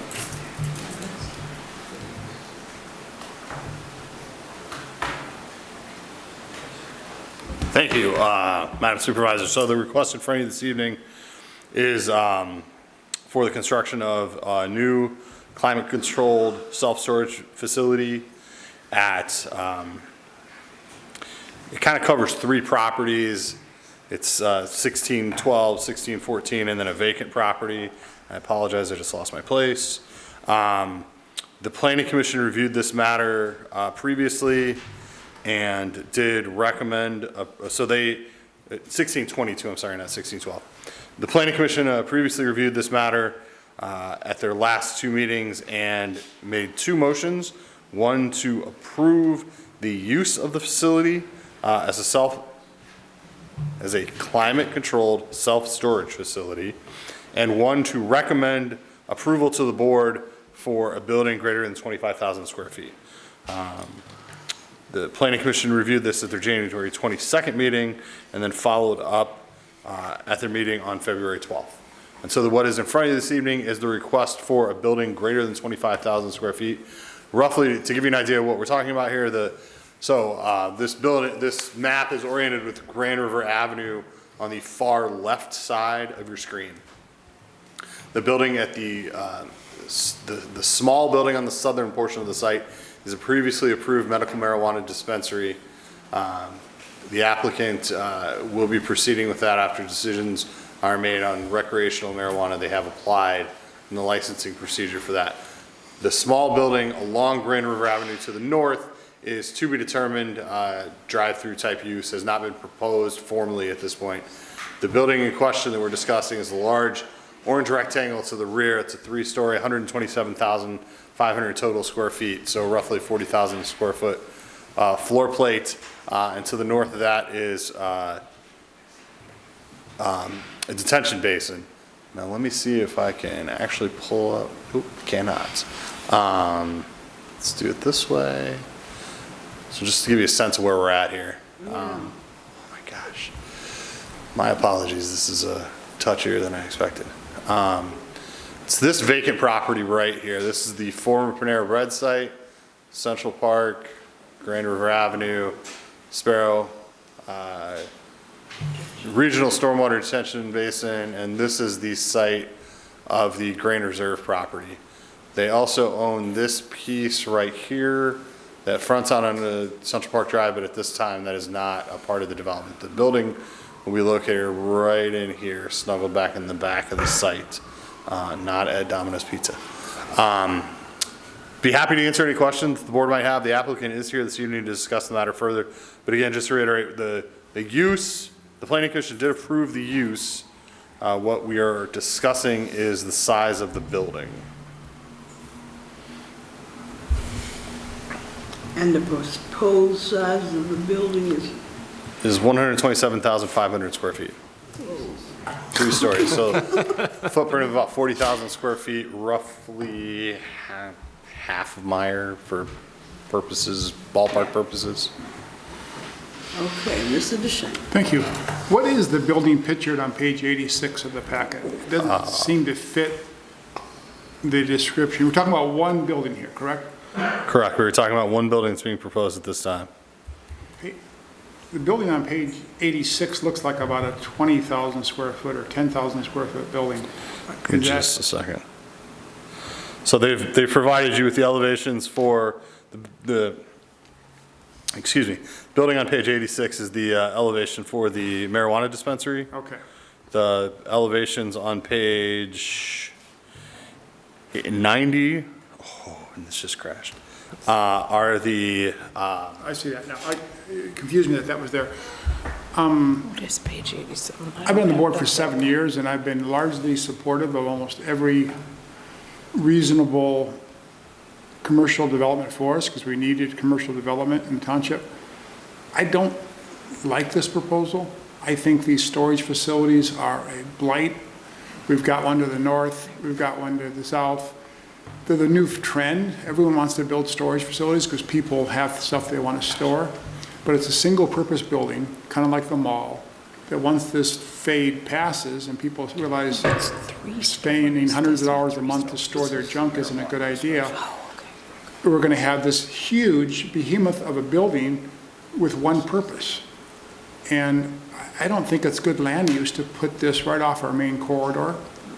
I think allowing these encourages this kind of fad building, and with all respect to the developers who I know put a lot of time and money into it, I don't think these really add to the township. I'm not real, as this board knows, I'm not a big favor of what's going to go in front of it either, but this particular building, this concept, I don't like it. And it's something that maybe they'll do well for a few years, maybe indefinitely, but it's just storage. And these buildings, this is a huge building. This is almost 1.5 times the Yonkers building we're looking at right now. We've all been inside that looking at possible community center. That's a lot of space there. It's going to stand out from Grand River. It's going to be very visible.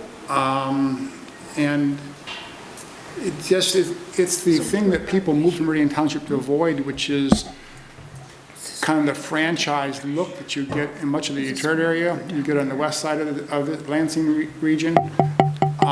And Meridian Township has avoided that kind of franchisey look to it. And I think this is just going to make us look like every other corridor with the same kind of fad development.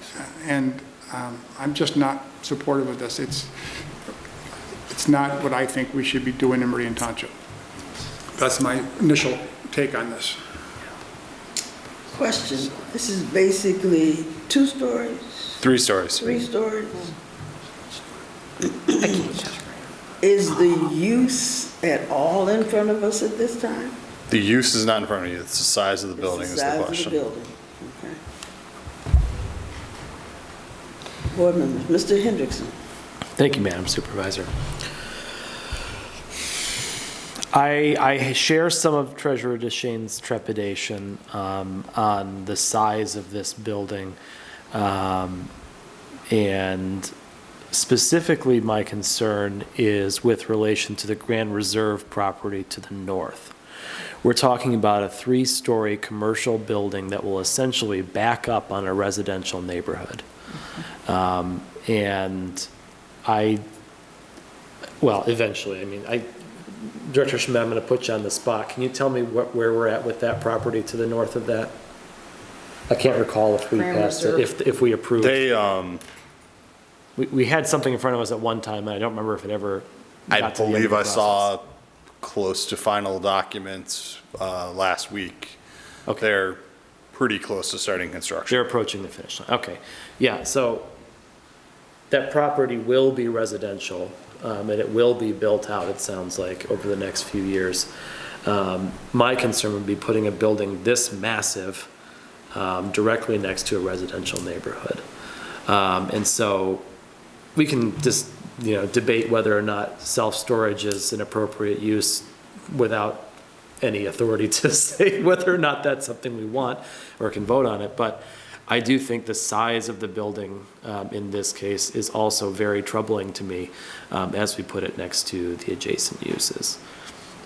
So I'm going to reserve final judgment on it until I've, and hear, other feedback from other board members, but that's my initial concern. Okay, thank you. Trustee Wilson. Thank you, Madam Supervisor. I share your concerns, and I'll add one more, that I don't think this kind of structure belongs in our central business corridor that we're trying to develop into a welcoming kind of area with multiple uses. I never considered a multiple use to be a 3-story self-storage facility. It's going to be gigantic, and it is going to dominate the landscape all around that area. Thank you.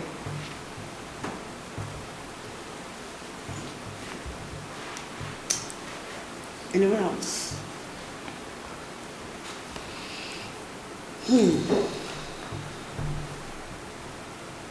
Madam Supervisor. Yeah. So the Planning Commission did approve this, They did. and what was their rationale for approving it?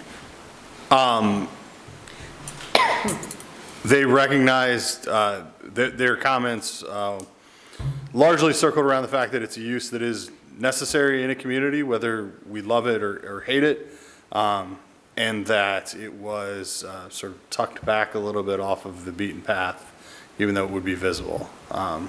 They, interestingly enough, had a lot more conversation about the other item that was on their agenda, the drive-through restaurant next to the Trader Joe's. Very interesting. Thank you. Are there other buildings in the township as big as this? Besides the mall, don't count the mall. Yeah, I mean, certainly there are buildings, so a couple of things. Just based on pure square footages, there are a couple of buildings that would be larger than this. Okay. I think in terms of height, it's a little bit different story.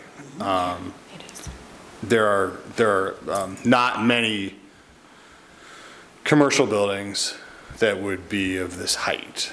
And so it's a bit of a give and take. The floor plate, 40,000 square feet, is not that out of the ordinary. It's more the height that's the thing here. Okay. Mr. Hendrickson. Thank you, Madam Supervisor.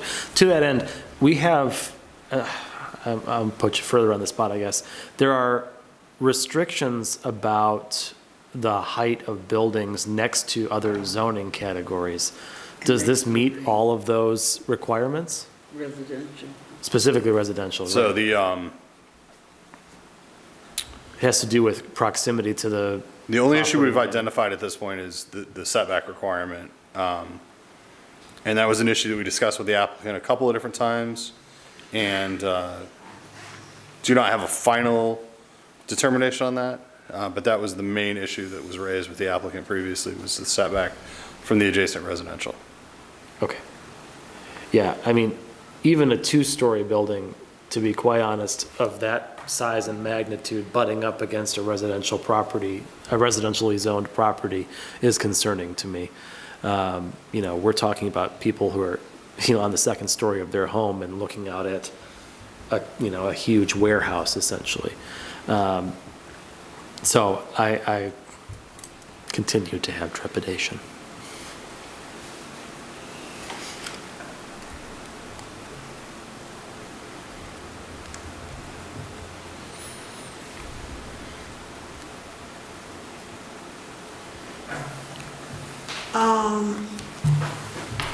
Can you tell me how many units, storage units? 977. How many? Thank you, given my computer once again correct. 977. 977. I mean, it is a large number, but I mean, you kind of have to think about having stuffed your stuff in one of these before. I mean, generally they're relatively, the standard size is a pretty small space. And there's very little unused space within a building like this because Right. you're able to butt them up against each other. It's not a fully demised wall between the two. I mean, it's essentially a layer of sheetrock between units. So it's an efficient layout of a building. So, in my experience, when you, there's some resources that tell you how many square footages of a particular use makes sense or represent best practices at a certain population level.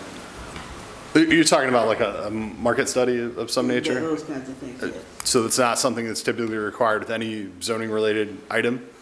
It's not something that we've done. I can tell you that I get this call on a regular basis about self-storage facilities.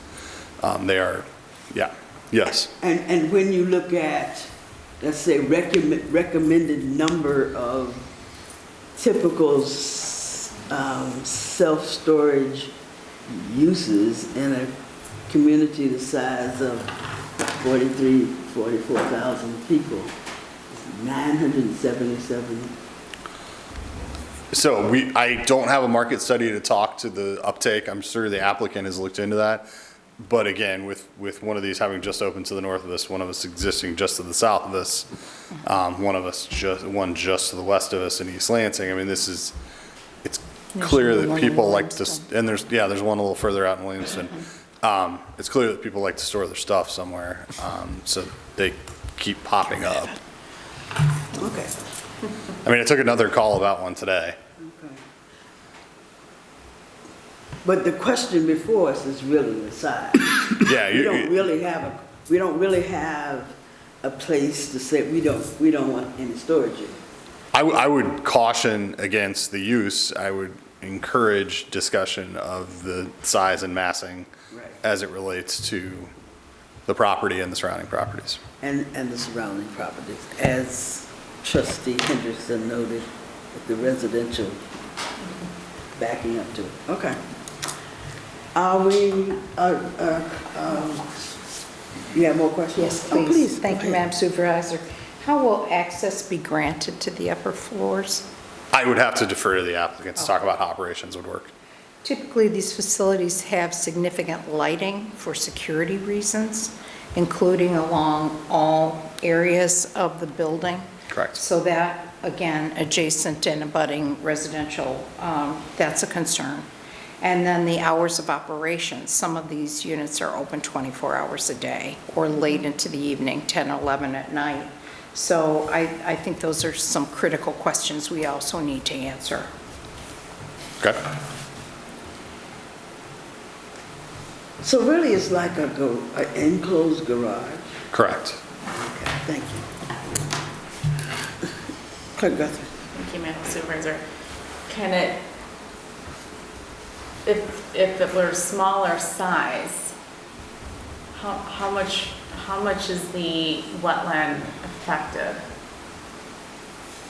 If this, because I'm more concerned, I'm concerned about the proximity to the neighbors, of course, and Trustee Wilson's comments regarding access, and lighting and noise pollution, especially with the residential neighborhood right there. I thought this board was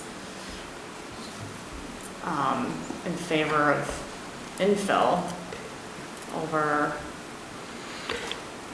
something like this. So when I read about the wetland issues, I'm just concerned about how large this building is and how it's going to affect the environment and the wetlands. My apologies, I did not anticipate that question. The majority of the wetland on this property are on the rear piece that I mentioned. They aren't developing at this time. Because didn't we have a major concern with wetlands when the neighborhood was built? Yeah, so when we did, Grand Reserve certainly had a number of wetland impacts that they largely avoided. Happy to follow up on the specifics of those, but again, the majority of the wetlands are on the neighboring, the property that's not being developed at this time. So if we had approved that neighborhood and we had that development and we had concerns about wetlands with this, and now you have this building coming in and there's possible wetland issues with this, doesn't that all combine to massive wetland issues, these two developments? Well, I think certainly the Grand Reserve property had little to no impact, And this property has little to no impact, and I'll confirm that there is none. I believe there is none because it's all on the adjacent property. And so I would make the argument that our wetland ordinances are working pretty well if they're essentially prohibiting people from even attempting to do any fill. Where does all the water go, the runoff water go when you build this gigantic building, and then you've got not only the building, you've got all the concrete, and you've got the neighborhood and all that concrete? No, that's an excellent question. That's a much different question because we don't necessarily want to use wetlands as detention. That's not necessarily the best practice. And so in this case, they are showing a basin to the north of the building, and they will have to get those calculations approved by the Drain Commissioner's office to show that they're properly retaining on site and then discharging at an appropriate rate to not impact the surrounding properties. So if it goes to the north, where does it go if it discharges? So I believe there is a drain outlet, but we can follow up on that. We don't have that detail in this packet. Is that the drain that was getting replaced as part of the Okemos Station? The consolidated. Yeah. Yep, happy to follow up on that. That's typically not something we get into until site plan, but we can look into that question for you. Yeah, I'd like to know the drain capacity because I thought there was a drain capacity issue right there. So I would like to know the wetland impact, where the runoff's going, the impacts on the environment, and anything about that drain.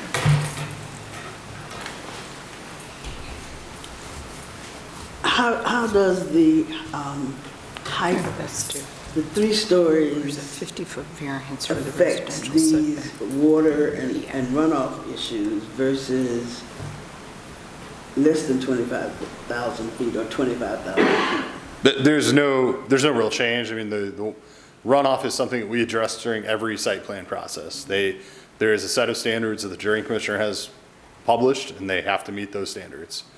There's really not a whole lot of leeway there. Okay. Clerk, Trustee Wilson. Thank you, Madam Supervisor. Give her a new job. So I'm reading in the documentation that the storage building has a required setback from a residential area of 200 feet. Correct.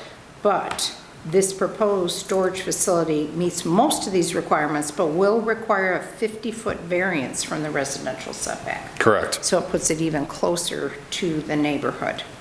Correct. That is the item I mentioned previously, that we have discussed that with them, and that is something that still needs to be addressed. So they will need to get a variance in the end. Mr. Hendrickson. Thank you, Madam Supervisor. So I just want to clarify, just for the record, our role in this, right? If the board decides at its next meeting or whenever this comes up for action, that the board does not wish to grant the approval of this special use permit for a building over 25,000, the applicant is within their rights then to build a building up to 24,999 square feet. They're not, because there are other buildings proposed for this site. And so there will need to be a conversation as to the square footages of those other buildings before. Okay, so that would take away from whatever. Absolutely. The way the ordinance is currently written, it's all of the buildings on the complex, basically. Right, so beyond that, we can't discuss the use or, I guess it shouldn't impact our decision-making, the use of the building necessarily. Correct. And we can't get into whether or not they would need a variance, because that's a site plan thing and a zoning board of appeals thing, not a township board when deciding an SUP thing. The board would need to, the conversation around that would need to be directly tied back to the size of the building. Understood. Say it again, I'm sorry. The conversation around a variance issue, if it's being used in this discussion, would need to be tied back directly to the size of the building discussion. So in the end, the nexus point here is the size of the building. Thank you very much. Okay, apparently we have questions. We'll wait till you bring answers to those questions and then decide where we go from there. Yep, so we have a couple follow-ups that we'll gather up that information. We'll be back for further discussion. Okay, thank you. Thank you. Would I be able to see that on the other document, or is that not allowed this time? Not at this time. Okay, no. But there are public remarks. You can make those remarks in a few minutes when we get to comments from the public. Thank you. And you have a 3-minute limit. Okay, item 13B, special use permit 24.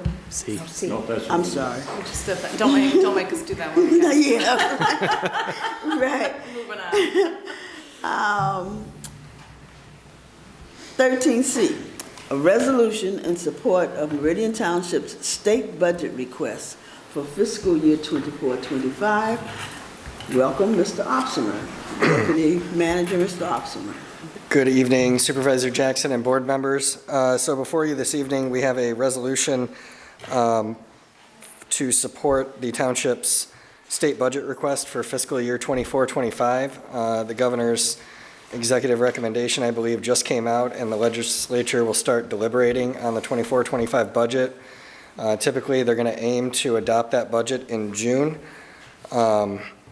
Last year, we came to our state lawmakers with a request for $5 million for the Senior and Community Center. Part of the reason for that amount that we came and requested for was the $9 billion surplus, which was largely driven by the federal stimulus funding, including the ARPA funding. That surplus has now been exhausted, so we have kind of calibrated our request back down. And just for context, would have been the fiscal year 21-22 budget. We secured $225,000 to help purchase one of the new pumper trucks. We've purchased 2 over recent memory for the fire department, in addition to the ladder truck.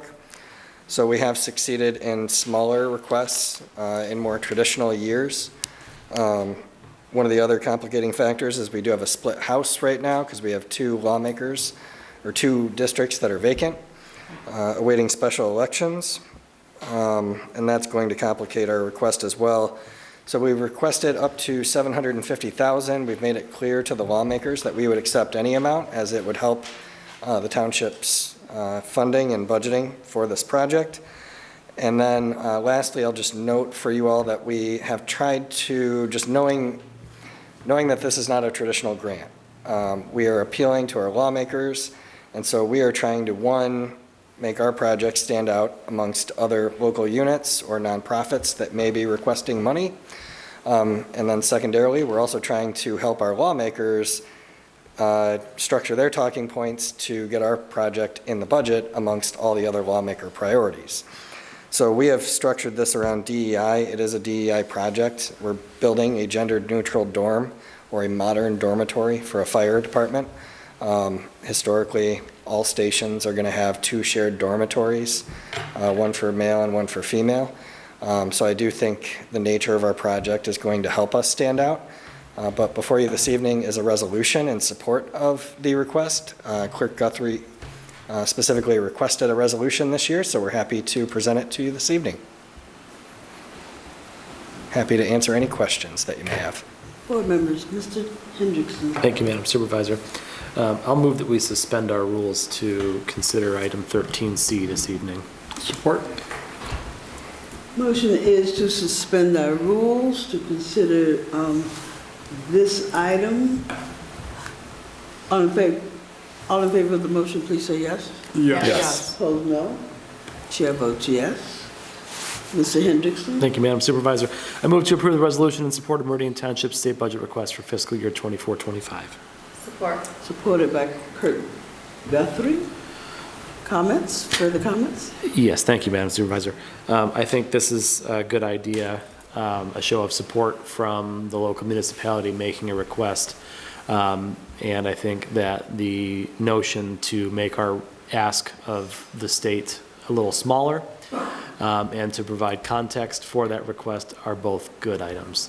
I would have one other question, which is Are we hedging our bets by adding this, a similar request into the congressional budget funding requests that are being made of our congresspeople? So the current thought for the request that we will make of both U.S. Senators and Congresswoman Slotkin's office was to try to secure additional funding for the Senior and Community Center, recognizing that gap. I had a conversation with the Congresswoman's staff last week. They're still waiting to hear if they call it the CPF, right? If that's going to continue, because they recently had a change in leadership, not a change in control of the House, but they had a change in leadership, and so they are kind of waiting to hear what that portends for the program. So I'm hoping it's going to stay, but it sounds like the U.S. Senators are not changing theirs.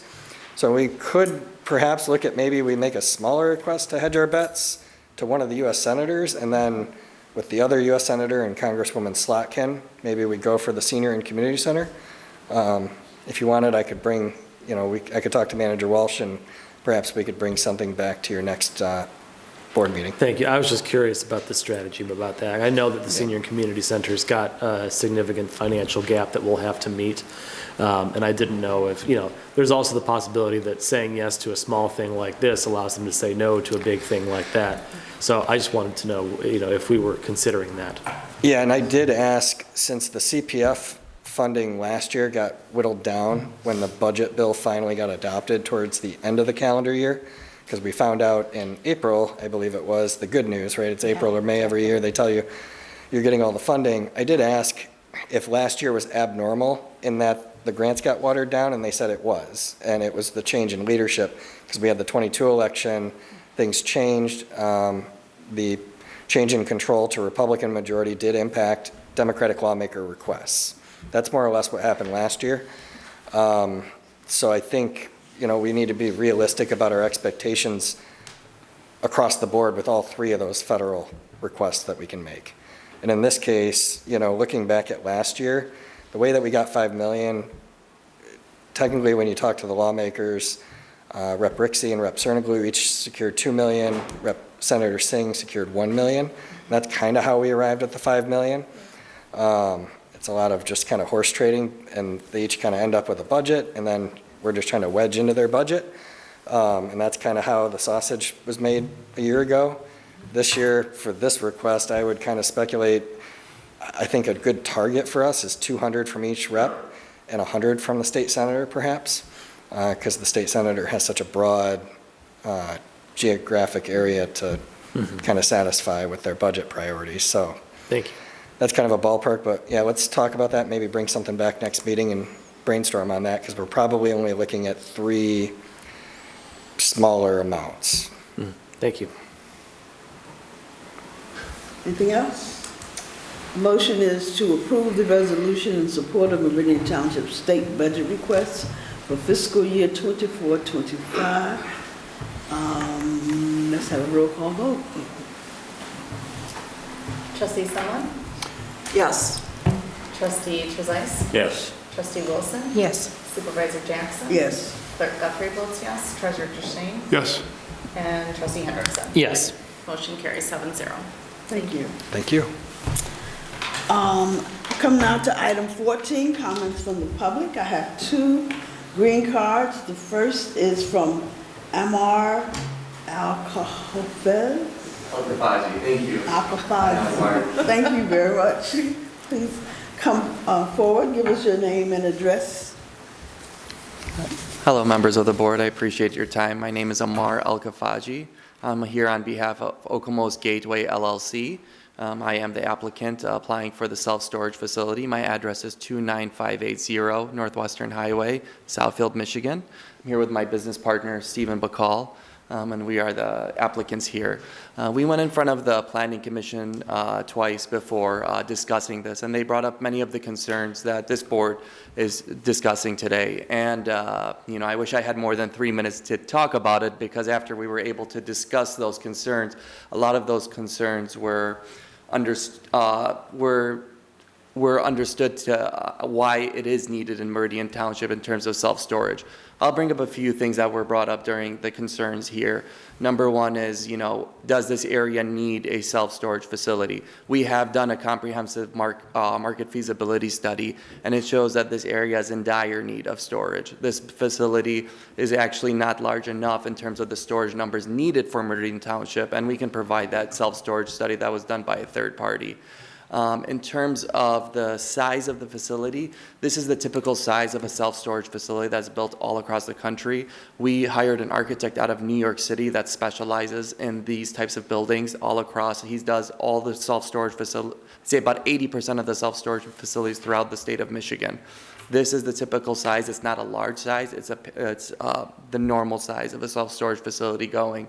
In terms of the setback here, if we were to build a gym on this property, the setback requirement for a commercial building such as a gym would be 100 feet. For a self-storage facility, which has minimal traffic, it's not going to have any sort, we'll do a photometric plan, follow the township ordinance in terms of light pollution, make sure all the lights are spouting down so that no light is penetrating into the surrounding areas. This building requires a 200-foot setback. It's double the requirement of any other commercial use. So we are proposing just a 50. We started with 100. We've been working with the planning department and really tried to get it back. We pushed another 50 feet.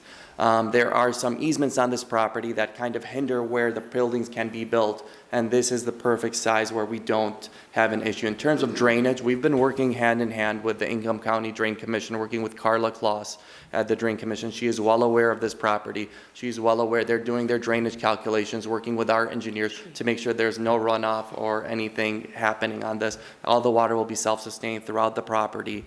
In terms of accessibility on this property, you have garage doors that will open on the sides, not facing the residential. These are on the sides of the building, so no impact to the residential area.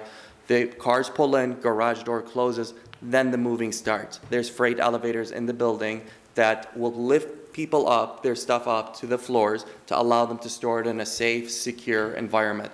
The building is secured, safe. We will follow the township ordinance in terms of hours of operation. So whatever the township would like us to do on that front, we are willing to work. We want to work together on this. The township planning commission seemed, from my interpretation of it, excited about this project, saw that it is a need, and understands that this is something that we hope to build in this community. It's not our first time doing this. We've done it in numerous communities. I'm sorry, I'm the timekeeper. Oh, I apologize. Well, thank you for your time. I'd be happy to answer your questions at any further time, and we're happy to come by and meet with anyone as long as it's not violating any sort of public meeting act. But we'd love to sit down and talk and address any concerns. Thank you very much. I apologize for the delay. Thank you. The second green card is from Josh Nahum. Josh Nahum, 1517 River Terrace. I want to speak about a few different issues.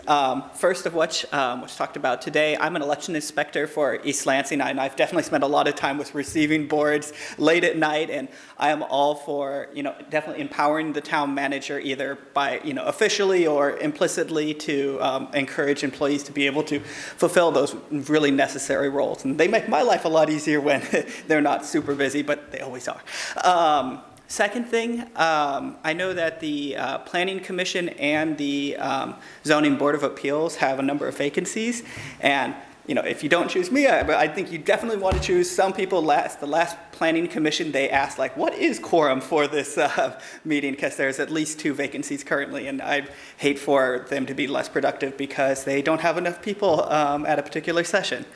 And third, I'm going to be reaching out to Chief Grillo shortly to try to continue looking at if social workers could help with some of the police department's staffing needs. We had a really productive conversation right before the new year, and I'm hoping to help encourage discussion and communication with neighboring police departments that are making use of community service social service workers, social workers, excuse me, social workers to help fulfill responding to particular calls or, once again, moving some of the more challenging work or work that's more specialized to staff that may be better able to handle that and reduce some of the demand on our uniformed, armed police officers.